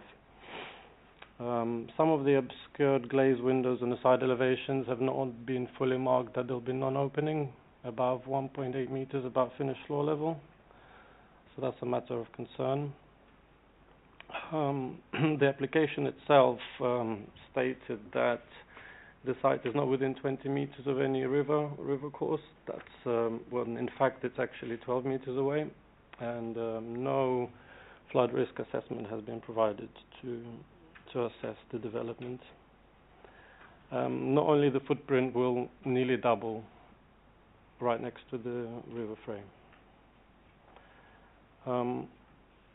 Most concerning for the petitioner and all the neighbours is that the level of increase of noise that will be from the site. Currently, I think it's a 2-bedroom, 3-persons bungalow that will increase to 10 persons block of flats, and the private amenity space to the back and the level of noise and traffic, I think, will greatly increase, and they believe it's unacceptable.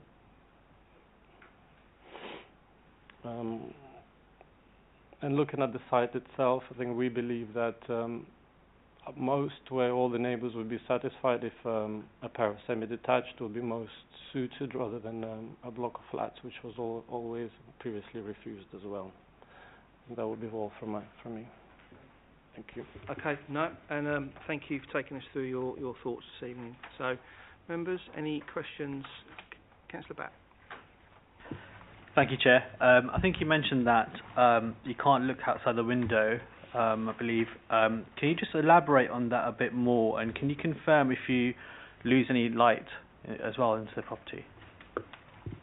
The ground floor, the 2 units on the ground floor, they're living room, dining and kitchen areas. They do have windows. They're obscured glaze on both sides. They do get a bit of light because the boundary is only about 1.5 meters away. So they will get some daylight, but in relation to outlook, they have none. Okay. Any other questions, Councillor Cawthorne? A quick question. I think I heard you say that the development would result in the footprint doubling from what it is now. Did I hear you correctly? Did you say that? Correct, nearly double. So Okay. three-quarters. I'll ask about that later on, but I just wanted to clarify. Thank you. Okay, I'm not seeing any other members indicate. So, again, thank you very much for your taking the time to address the committee this evening. You can return to your seat, and we will prepare to hear from the agent or applicant. So that's Mr. and Mrs. Mahi. Not anybody else here in the room, so I'll take it they've not materialised this evening. Okay, but we do have a statement, I believe, from Councillor Burrows. So if we could hear from Councillor Burrows, that'd be great. Just before I start on this, I should note that one of the points raised was subsequently amended by the officer representation, but I'll just read it. Perfect. Thank you. I fully support the residents of Ivor Lane in their objection to this planning application, as I feel the bulk and design, although changed, does not change anything from the previous objections and refusal by this committee and council. I feel the bulk of this site will still look like a residential flat building, and I feel this does not, in my opinion, meet the way it would improve the quality of the public realm and respect the local character of this area and the current dwellings. I still feel this would also cause issues for number 16 Ivor Lane, and this has not really been explained how this has changed from the previous application. We must also remember this area is in the Cone Valley Archaeological Priority Area and the Cowley Lock Conservation Area to the south, and I feel this new application and development will still impact on them. I would also like to draw to the committee's attention to what I have read as a contradiction by planning in the statement about the number of parking spaces, as they state that there are only 3 being provided on site, which means one dwelling will have no on-site parking, but then further in the paragraph they state, and I quote, completion of the legal agreement to ensure that future residents of the 3 units not being provided with on-site parking cannot apply for a permit to join any parking management scheme. This area is already pressured for space, and I feel this development would only add to this, as I am not sure how you can state each unit will only have 1 car. Therefore, in conclusion, I would urge this committee to side with the residents and refuse this new application and not accept the approval being put forward by planning for the reasons stated by the residents and myself. Okay, thank you for reading that out, Ryan. And if you're watching, Councillor Burrows, thank you very much for putting in your statement. Have we got anything from Councillor Bells? No? Okay. Right. Right, we've heard from the petitioner this evening. We haven't had anyone from the agent or applicant address us this evening, and we've just heard from Councillor Burrows. The petitioner has raised quite a lot of points that I'm sure has been scribbled down somewhere, and we'll pick those up during the debate. But what I will say to members is that the debate that we're just about to have, we need to be, and it's been mentioned a couple of times, satisfied that the 5 previous refusal reasons have been sufficiently mitigated, and we need to be testing that with officers this evening. Some of them have already, for the legal agreement and the housing mix, we can see they've been addressed.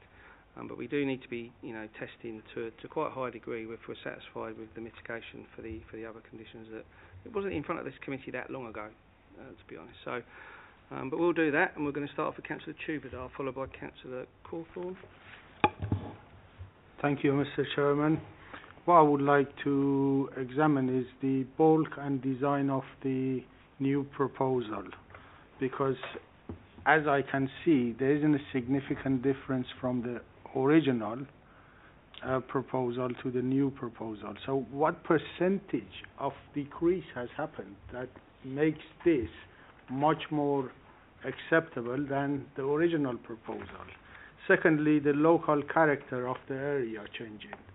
I mean, what consideration has been given to the changes in the local character of the area? And lastly, the impact on the conservation area. I mean, to me, the original application and this one are quite similar in the way it's being presented. So, if you could kindly respond to that, please. Okay. So I think just to paraphrase that for officers, so that you're looking at 3 points that you've raised here, which is testing officers' view on this is, how far has the bulk scale and design moved from the previous refusal? I think to make officers satisfied that we can accept that. The local character of the area, I'm sure the team will pick up, and then the impact on the conservation area, which I think you're talking about the Cowley Lock conservation area, isn't it? Yeah. Yes, Mr. Chairman. Okay. So, Max, are you okay to pick those points up? Yeah, sure. Just looking at the plans here, you can see what's proposed. See, it's of a very sort of suburban scale on the front. You've got 3 windows across the front, and it's the same height as the adjacent pair of semis to the east, and that's generally the level of development on the street in general is of that scale. And you see it's quite deep within the site, but that has been reduced from the previous scheme as well, and it's not untypical for properties on this street to have a quite deep footprint like that. Let's just scroll down to see what was refused. You can see that was what was refused. You see you've got 4 windows across the front. You've got all the dormers and extra bits and bobs at roof level, and you can clearly see that the roof line is about 1.2 meters higher than the adjacent semi, and that'll be higher than all the other houses on the street there. And the depth is great as well. You can see from the bottom of that image, you can see what that does to the roof form at the back and the terrace that's been deleted. So yes, we do think this is sufficient to overcome the design reason. The revised scheme, just going back to it, it does fit within the street scene at that scale with that frontage design.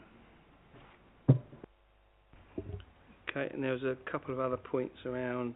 I think you might have addressed the local character of the area. I think street scene is probably what you're referring to there, and then the Cowley Lock conservation area point that was raised. Yeah, the conservation area in the site isn't within the conservation area. It's just on the opposite side of the road. And we can come back to the constraints plan, and you can see in the sort of I'm not sure what to describe that colour. The sort of hatched area to the south of the site. Given that the building now sits well within the street scene, and it would be of the same scale as the adjoining properties, then it wouldn't, in our view, affect any the views into or out of the conservation area. Okay, Councillor Tubadar, did you want to come back on any of those points?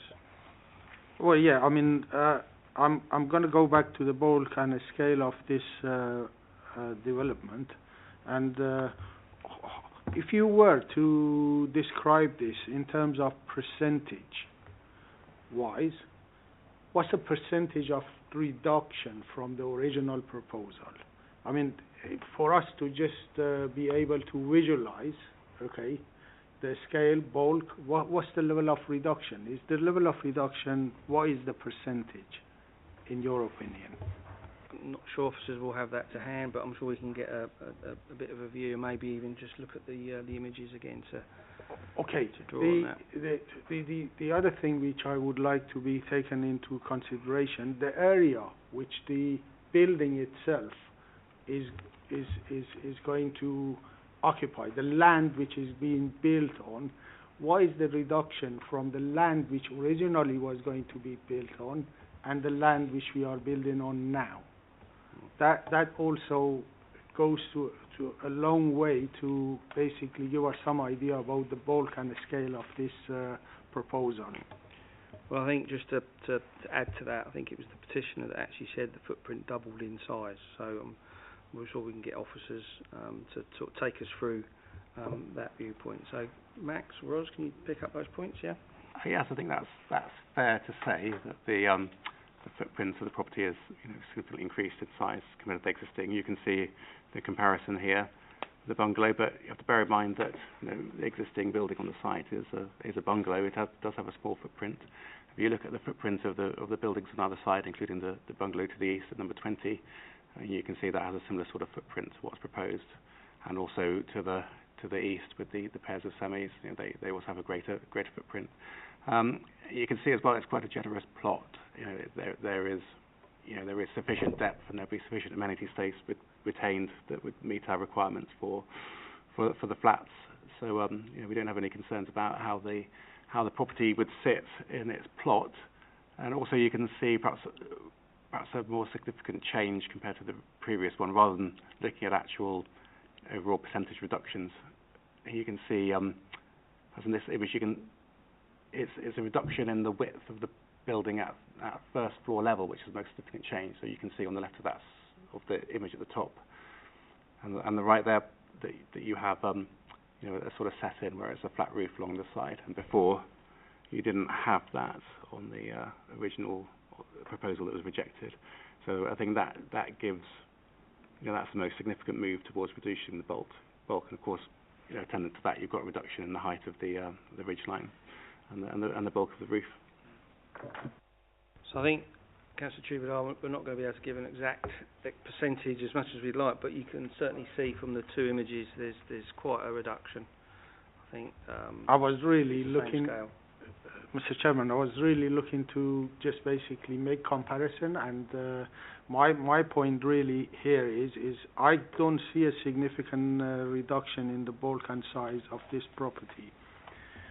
Thank you. Okay. Right, we've got Councillor Cawthorne and Councillor Batt. Thank you. I should just preface my comments by saying that I have nothing but the utmost respect for our planning team, as Rod knows, and that should go without saying. But I do wonder sometimes when the case officers look at these, they go through them, they come to a conclusion, they weigh up where they think the planning balance sits in all of this. And I look at the reason for refusal last time round, and last time we were concerned about depth, bulk, scale, massing, footprint and design. This time round, by dint of throwing in a 3-bed, reducing the footprint to some extent, you might argue modestly, but these things are subjective after all, aren't they? And by addressing certainly the parking issue around permits. None of those concerns existed this time. They've gone away, but we're being told that the approval is recommended on the basis that net increase in residential accommodation is supporting the planning balance.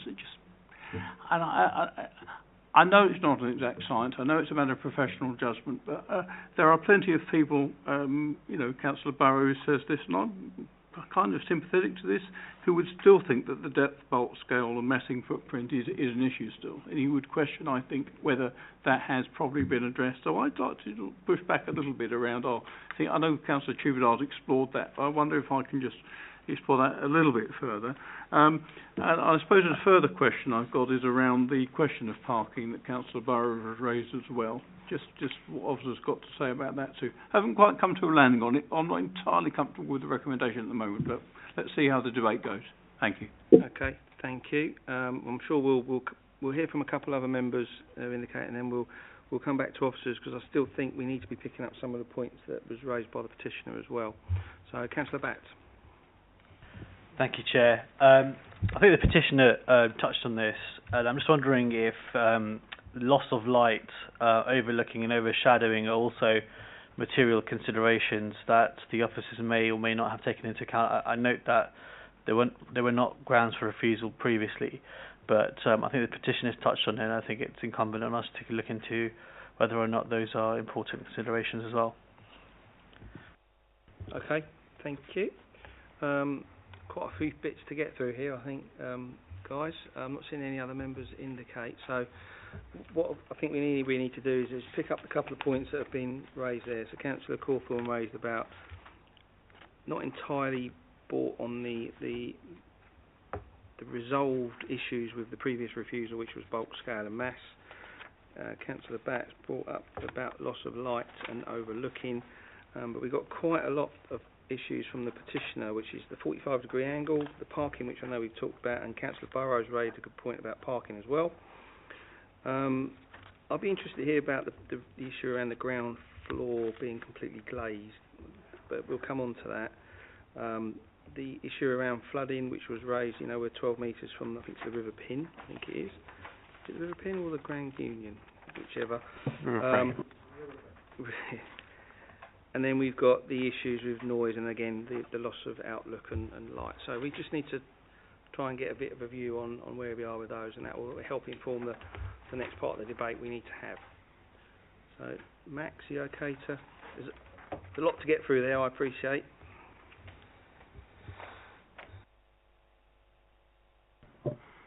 Yeah, okay, perhaps we should start with the amenity impact. Here we are. This is revised floor plans, and you can see the 45-degree line there from the neighbouring property, and that's that. It clips against the scale development at first floor level. So given the way it's been pulled back from the boundary at first floor level, and you have that flat roofed area, you have to bear in mind that on the other side of the boundary at 16 Ivor Lane, and you can see that sort of long rectangle there along the boundary. That's actually a garage and a sort of carport. So there's a lot of built form already on the neighbouring property, which forms a sort of barrier. So I think it's a bit difficult to sustain a reason of refusal on amenity grounds, given the improvements they've done. So they've got rid of the roof terrace, so there's no more overlooking. Would have the conditions to prevent that flat roof being used as a roof terrace or for sitting out. The 45-degree line is a starting point for daylight, sunlight impact, and it's that doesn't materially intrude on that 45-degree line. Certainly on impact on number 20 Ivor Lane, there wasn't any issue with that on the previous application. So we think they've done enough on that basis by bringing the bolt back from the boundary. In terms of amenity, each unit within the scheme will have a dual aspect. You'll have ground floor flats have aspect to the front and to the rear, and also there's windows along the side elevations. Obviously, you're looking out onto a sort of side lane at the side boundaries of the property, which isn't the best outlook. But I think that's offset with the 3-bed unit at the rear of the site on the ground floor. It's the fact you've got the outlook over the rather substantial garden. And on the ground floor at the front, there's the additional planting to provide outlook, which overcomes one of the reasons for the previous scheme. I think looking at the first floor level, it's almost a triple aspect really. You've got windows on 3 elevations for both flats, and which is quite unusual to be able to achieve that within a flat development. So, do you think, given the compliance with space standards and the fact that you've got that outlook and the generous amenity space for a block of flats, we think officers consider that amenity standards would be acceptable, and that's overcome the previous concerns. Okay. Can we pick up the piece around that was mentioned around the glazed windows at the bottom were obscured, and there was no clear glass to out. I mean, it's just something that was raised by the petitioner. I think we just need to just... Yeah, I mean, generally we do require a condition for, windows of side elevations where it might look towards a neighbouring property. I suppose whether it's entirely necessary if you have a window looking onto a wall of a boundary wall, you wouldn't be able to look above that. I mean, certainly at first floor level you'd want to have that obscure glazing, but I think the main rooms for those flats would have you would still have an outlook to the front and rear, so that wouldn't raise a concern. As you can see, first level, the living room, one flat has an outlook over the rear garden, and in the first floor studio that has an outlook over the street, so we don't have concerns over that. 7.22% reduction. Yeah, if you want to clarify those points for us. Yeah, just to further clarify in respect of the window and outlook query. So if I took down my notes correctly from the petitioner, I think they were raising concerns about inadequate outlook to the sides of the proposed building. It was just to clarify that in condition 2, we have got a note here to say that notwithstanding the approved details, the west-facing side windows to the ground floor of the development are to be non-obscured glazed. So the reason being that, in effect, we agreed that it would be beneficial for those to have an outlook, and we felt that wouldn't be harmful to the neighbours. So those windows, the 3 windows on the ground floor, I think there's 3, on the west side would be clear glazed, so they would obviously serve those rooms. The other side windows, so the ones on the west at the first floor and all of the ones on the east, there would be conditioned to be obscurely glazed. And well, just I suppose to add as well, there is in the condition relating to that, there is, let me just find it, but the petitioner was concerned about them not being fixed shut. So we do address that in the condition, not to state that they're fully fixed shut, but there is, here we go. So I'll just read it out. So the first floor side-facing windows shall be glazed with permanently obscured glass to at least scale 4 on the Pilkington scale, and be non-opening below a height of 1.8 metres, taken from internal finished floor level for so long as the development remains in existence. So we have proposed that condition. Okay. The light and outlook point that was raised, is there any material impact on? I know it's been raised a couple of times actually. So is on the lighting and in overlooking and lighting. I suppose perhaps come down to the 45-degree line and just link back to this again, image again. Pick that bit up. Okay. So I've just done some quick maths. I wasn't making a phone call. I was using my calculator. I can promise.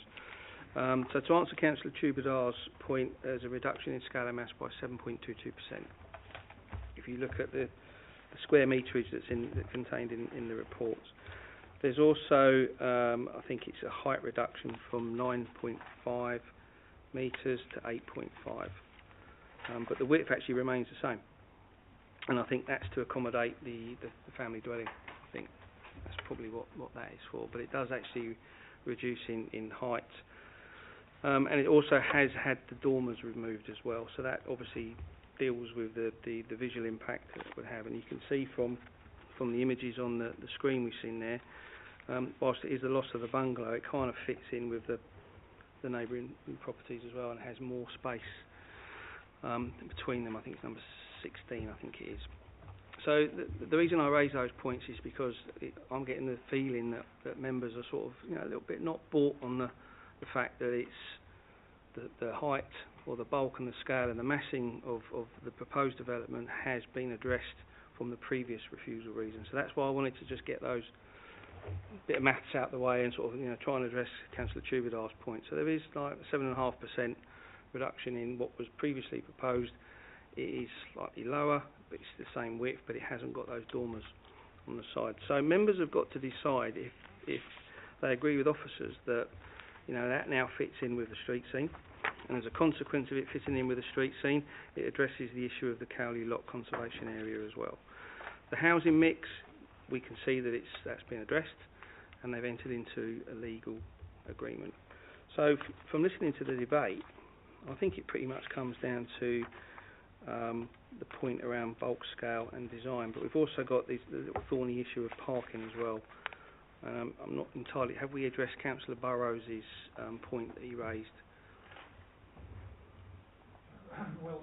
Chair, the provision is pretty spot on with the overriding regional London plan standard, which is again to a maxima as our local plan is. So there's really no argument there at all with the provision. And even if there is some concern about not enough parking being provided, the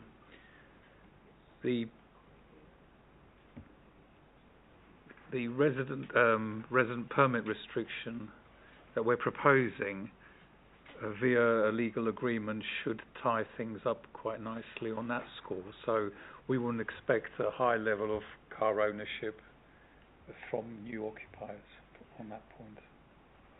I think I'm going to hand over to Glenn in a second to give us his words of wisdom on this one, because he would have heard the debate and taken on board the discussions being raised. But I think what I'm getting the sense is that members are still not comfortable that we've got 5 very solid planning refusals a short time ago. We have got an amended design, and it's quite reduction in that respect, and members have just got to test for themselves and judge whether or not that sufficiently warrants switching from a refusal to an approval on this basis. But let's also be minded that this, how a planning inspector would look at it as well, and is it policy compliant? Does it conflict with policy? But I think Ros wants to come in on that, and then we'll let Glenn give us a couple of his thoughts. Thanks, Chairman. Yeah, there was a couple of points I just wanted to tick off in terms of things that have been raised from the petitioner. It was referred to the proximity to the river, so I just wanted to clarify that officers were aware of that as part of the assessment, and we did consult the Environment Agency and no objection was raised, so we're satisfied on that point. There is also a condition proposed which would deal with the final details of drainage, so that was just to clarify that. Also, there was a concern raised by the petitioner about the notification process. So this is something that I was aware of. Essentially, we consulted as per, we do for every application. Letters were sent out, but it appears that they weren't received. So when we were notified about that, we sent another batch of letters, which is my understanding that they were received. So I can't really explain exactly what happened there, but we did follow the standard process, and obviously the petitioner is thankfully aware of the application. I think the final thing that I wanted to comment on, and it's something that Councillor Cawthorne raised in terms of the planning balance. So for me, that's really important because I think there's a sort of general consensus that we've ticked off the majority of the refusal reasons, and it comes down to members' feelings with regards to the design and the bulk and scale. But I think it's important to think, now we do need to weigh up the planning balance. So if that is the sole concern that you have, my own view is that actually they've made a good attempt here to make a reduction, and whatever the percentage is, I think it's actually had quite a significant difference, and it's really sort of improved things. And yes, it is still a little bit deep, but when you weigh all the factors together and consider the additional housing units that would be provided, I really don't think it would be a sustainable reason for refusal. Thank you. Again, good wise words there.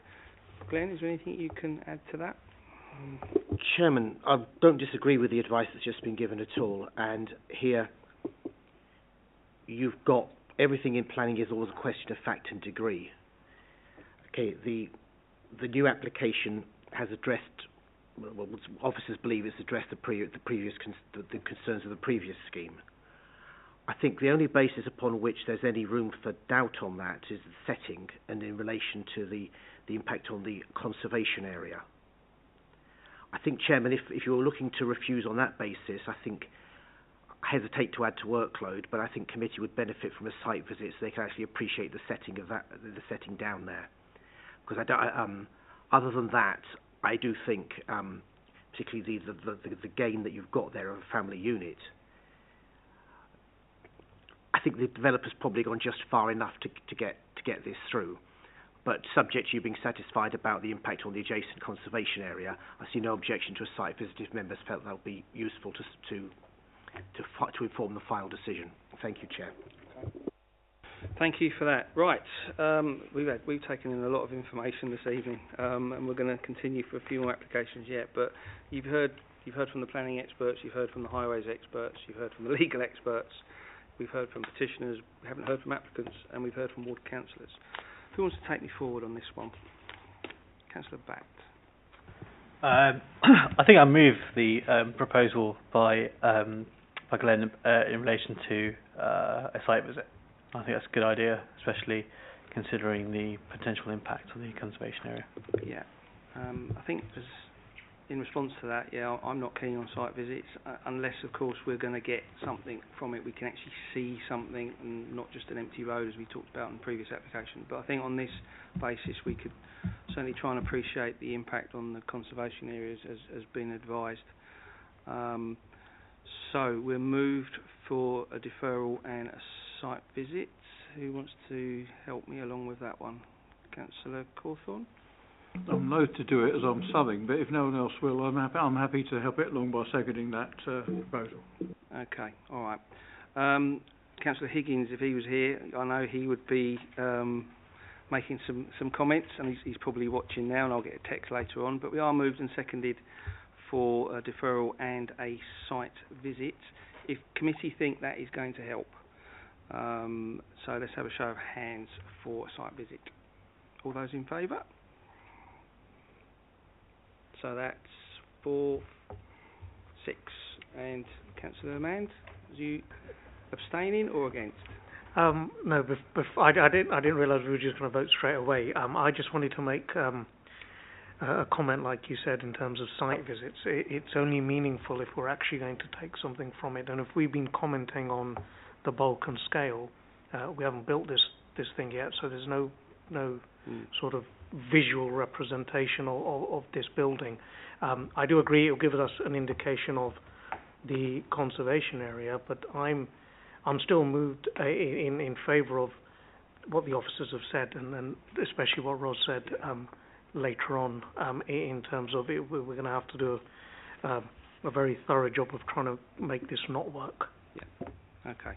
So we were moved and seconded for a site visit, and we had a vote which was 6, and I guess you're against on a site visit. I'll go with the site visit. Oh, you go with the site visit. If But you've made your comment that okay, that's fine. So that's unanimous for a site visit. Okay, so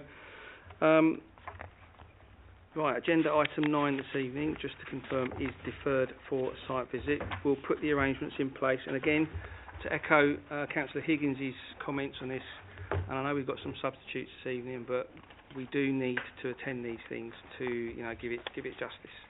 So when the arrangements are made, I know people have got daytime roles as well, but if we can, do whatever we can to be available for a site visit, and we'll try and organise one as quickly as possible to give officers the opportunity to reassess, and then we'll bring this item back in hopefully sooner rather than later. Okay, so agenda item 9 deferred for a site visit. Thank you. Right. Agenda item 10. This is our. We haven't got any more petition items this evening, so we're into non-speaking rights. So agenda item 10, 32 King's End, and Councillor Cawthorne's going to absent himself for this application.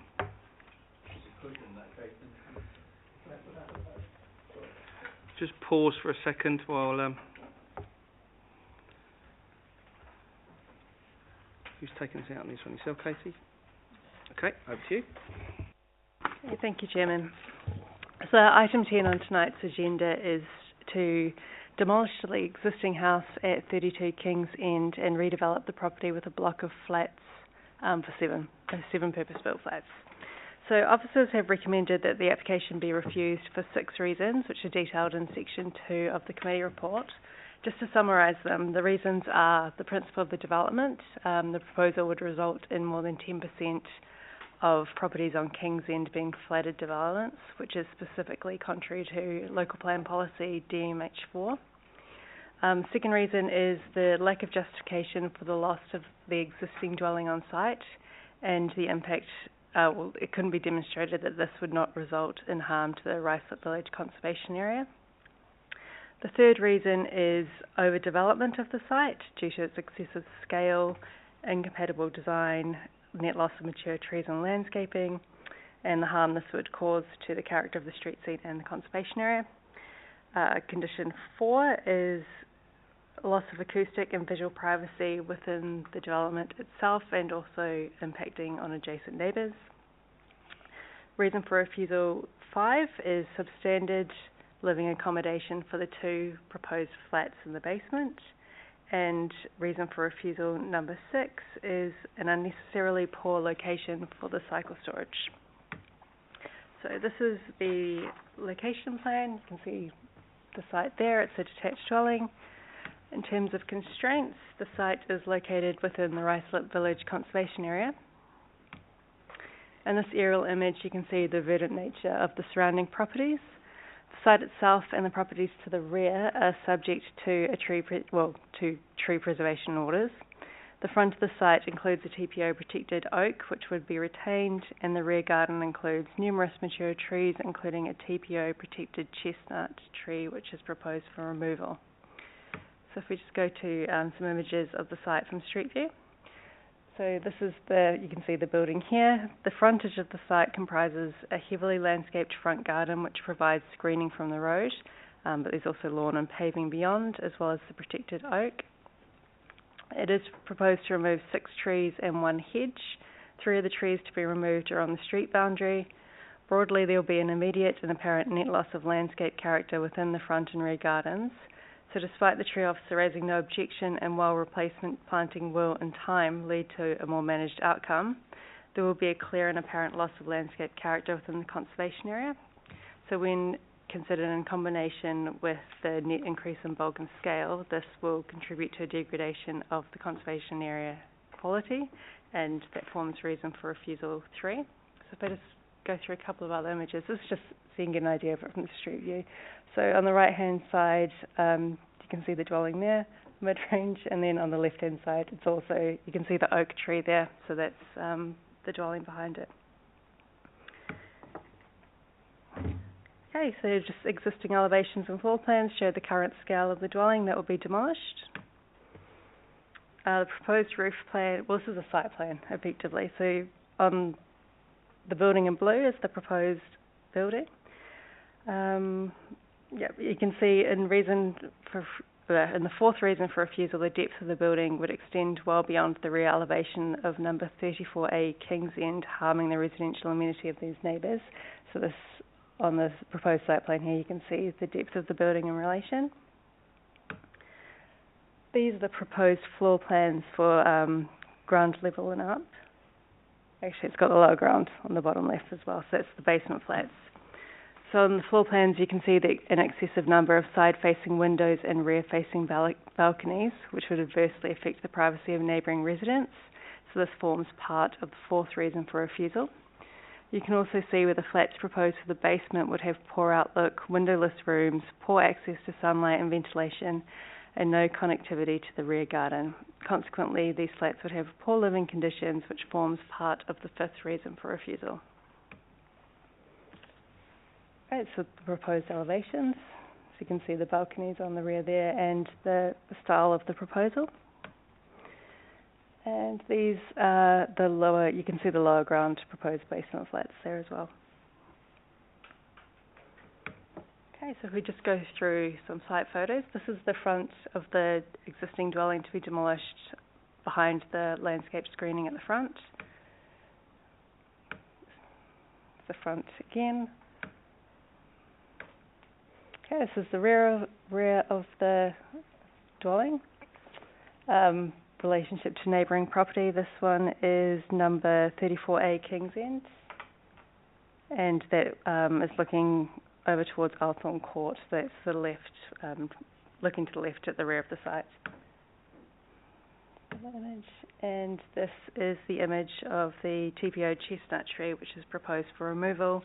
There's no objections raised by the tree officer for that. So in conclusion, the proposal involves a net gain in accommodation in an accessible location. However, collectively, the scale and form of the development and its relationship with its surrounds represents an overdevelopment of the site, and the proposal would be harmful as described throughout the committee report. When weighing the benefits against the various deficiencies within the scheme, the harm outweighs the benefits, and the application is recommended for refusal as set out in section 2 of the report. And I'd just like to draw members' attention to the addendum report. There is some information in there. Thank you.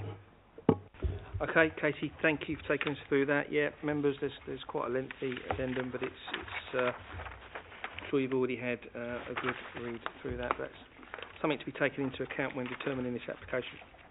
So, we have a statement from Ward Councillor Smallwood, I believe. Ryan, you okay to read that out? I'm writing regarding 32 King's End to support officer's recommendation for refusal. I'm firstly concerned about the privacy of surrounding neighbours. Having looked at the plans, it would, as the report outlines, be dominating and therefore not acceptable to those who live nearby. The committee should note that King's End has seen a large amount of flatted development over the last decade. We are already over the 10% threshold laid out in the Hillingdon local plan. I'm concerned, along with local residents, about how this calculation has been reached and hope this would be clarified with an addendum on the evening. I think we are already at around 15% and this should be noted. This is even more solid ground for refusal. The application fails to provide a relevant heritage assessment and its very scale will impact the conservation area both visually and through the loss of mature trees. Unlike recent applications this committee has been minded to accept, this does not chip away slowly at the conservation area, it takes a rather big hammer blow. This application has also attracted 62 responses from my residents in Ruislip, overwhelmingly opposing. It has also got opposition from the local Residents Association and Ruislip Village Conservation Panel. I hope the committee will be minded to refuse. Okay, thank you for reading it out, Ryan, and if you're watching, Councillor Smallwood, thank you very much for submitting your statement. Okay, that's it. No more speakers on this. We can go straight to the debate. So, who wants to lead us out on this one? Any takers? Councillor Chubadar, thank you. Thank you, Mr. Chairman. Well, the report was thorough, and the officers have raised a number of reasons why this application should be refused, which I wouldn't like to go through them. The fact that the development will result in intrusion in privacy of the surrounding neighbours is definitely a overdevelopment of this site. So overall, I support the officer's recommendation for refusal. Thank you. Are you moving officer's recommendation, yeah?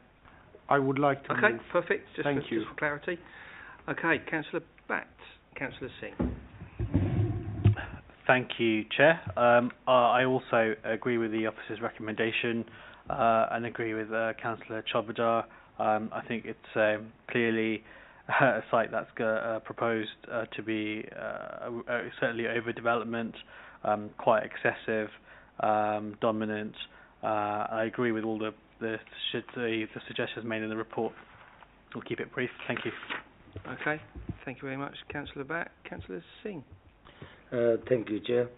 Thank you, officers. Actually, they gave us 6 solid reasons for the refusing.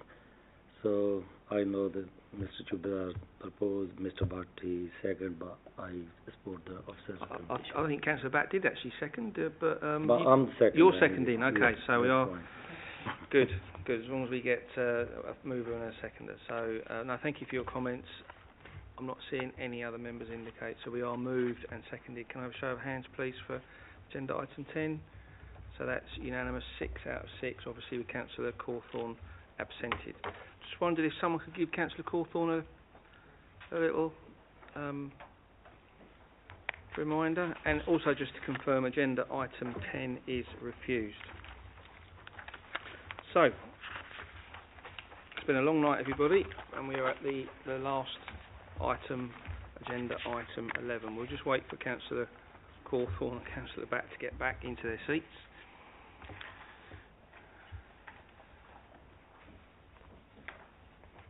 Are you leading out on number 11, Katie? Oh, Max is. Excellent. Good. Look forward to that. Right, agenda item 11, last item of the evening. Max, over to you. This item is on the agenda because it's an application by a sitting councillor.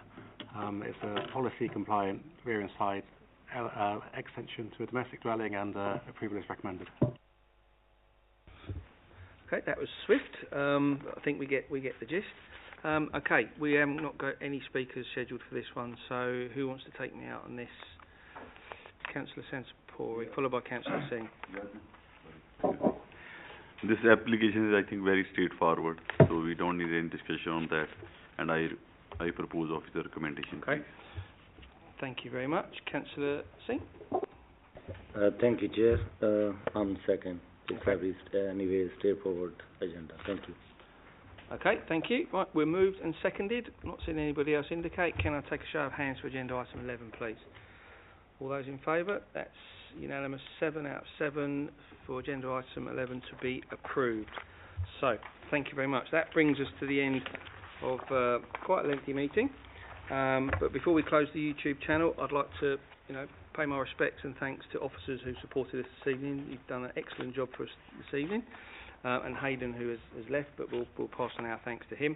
So officers, thank you very much. And for members this evening, your questioning was superb and your scrutiny was excellent as well. So I'd like to thank you for that. But on that note, we will finish the meeting and bid everyone a good evening. Thank you. We're off? We're off.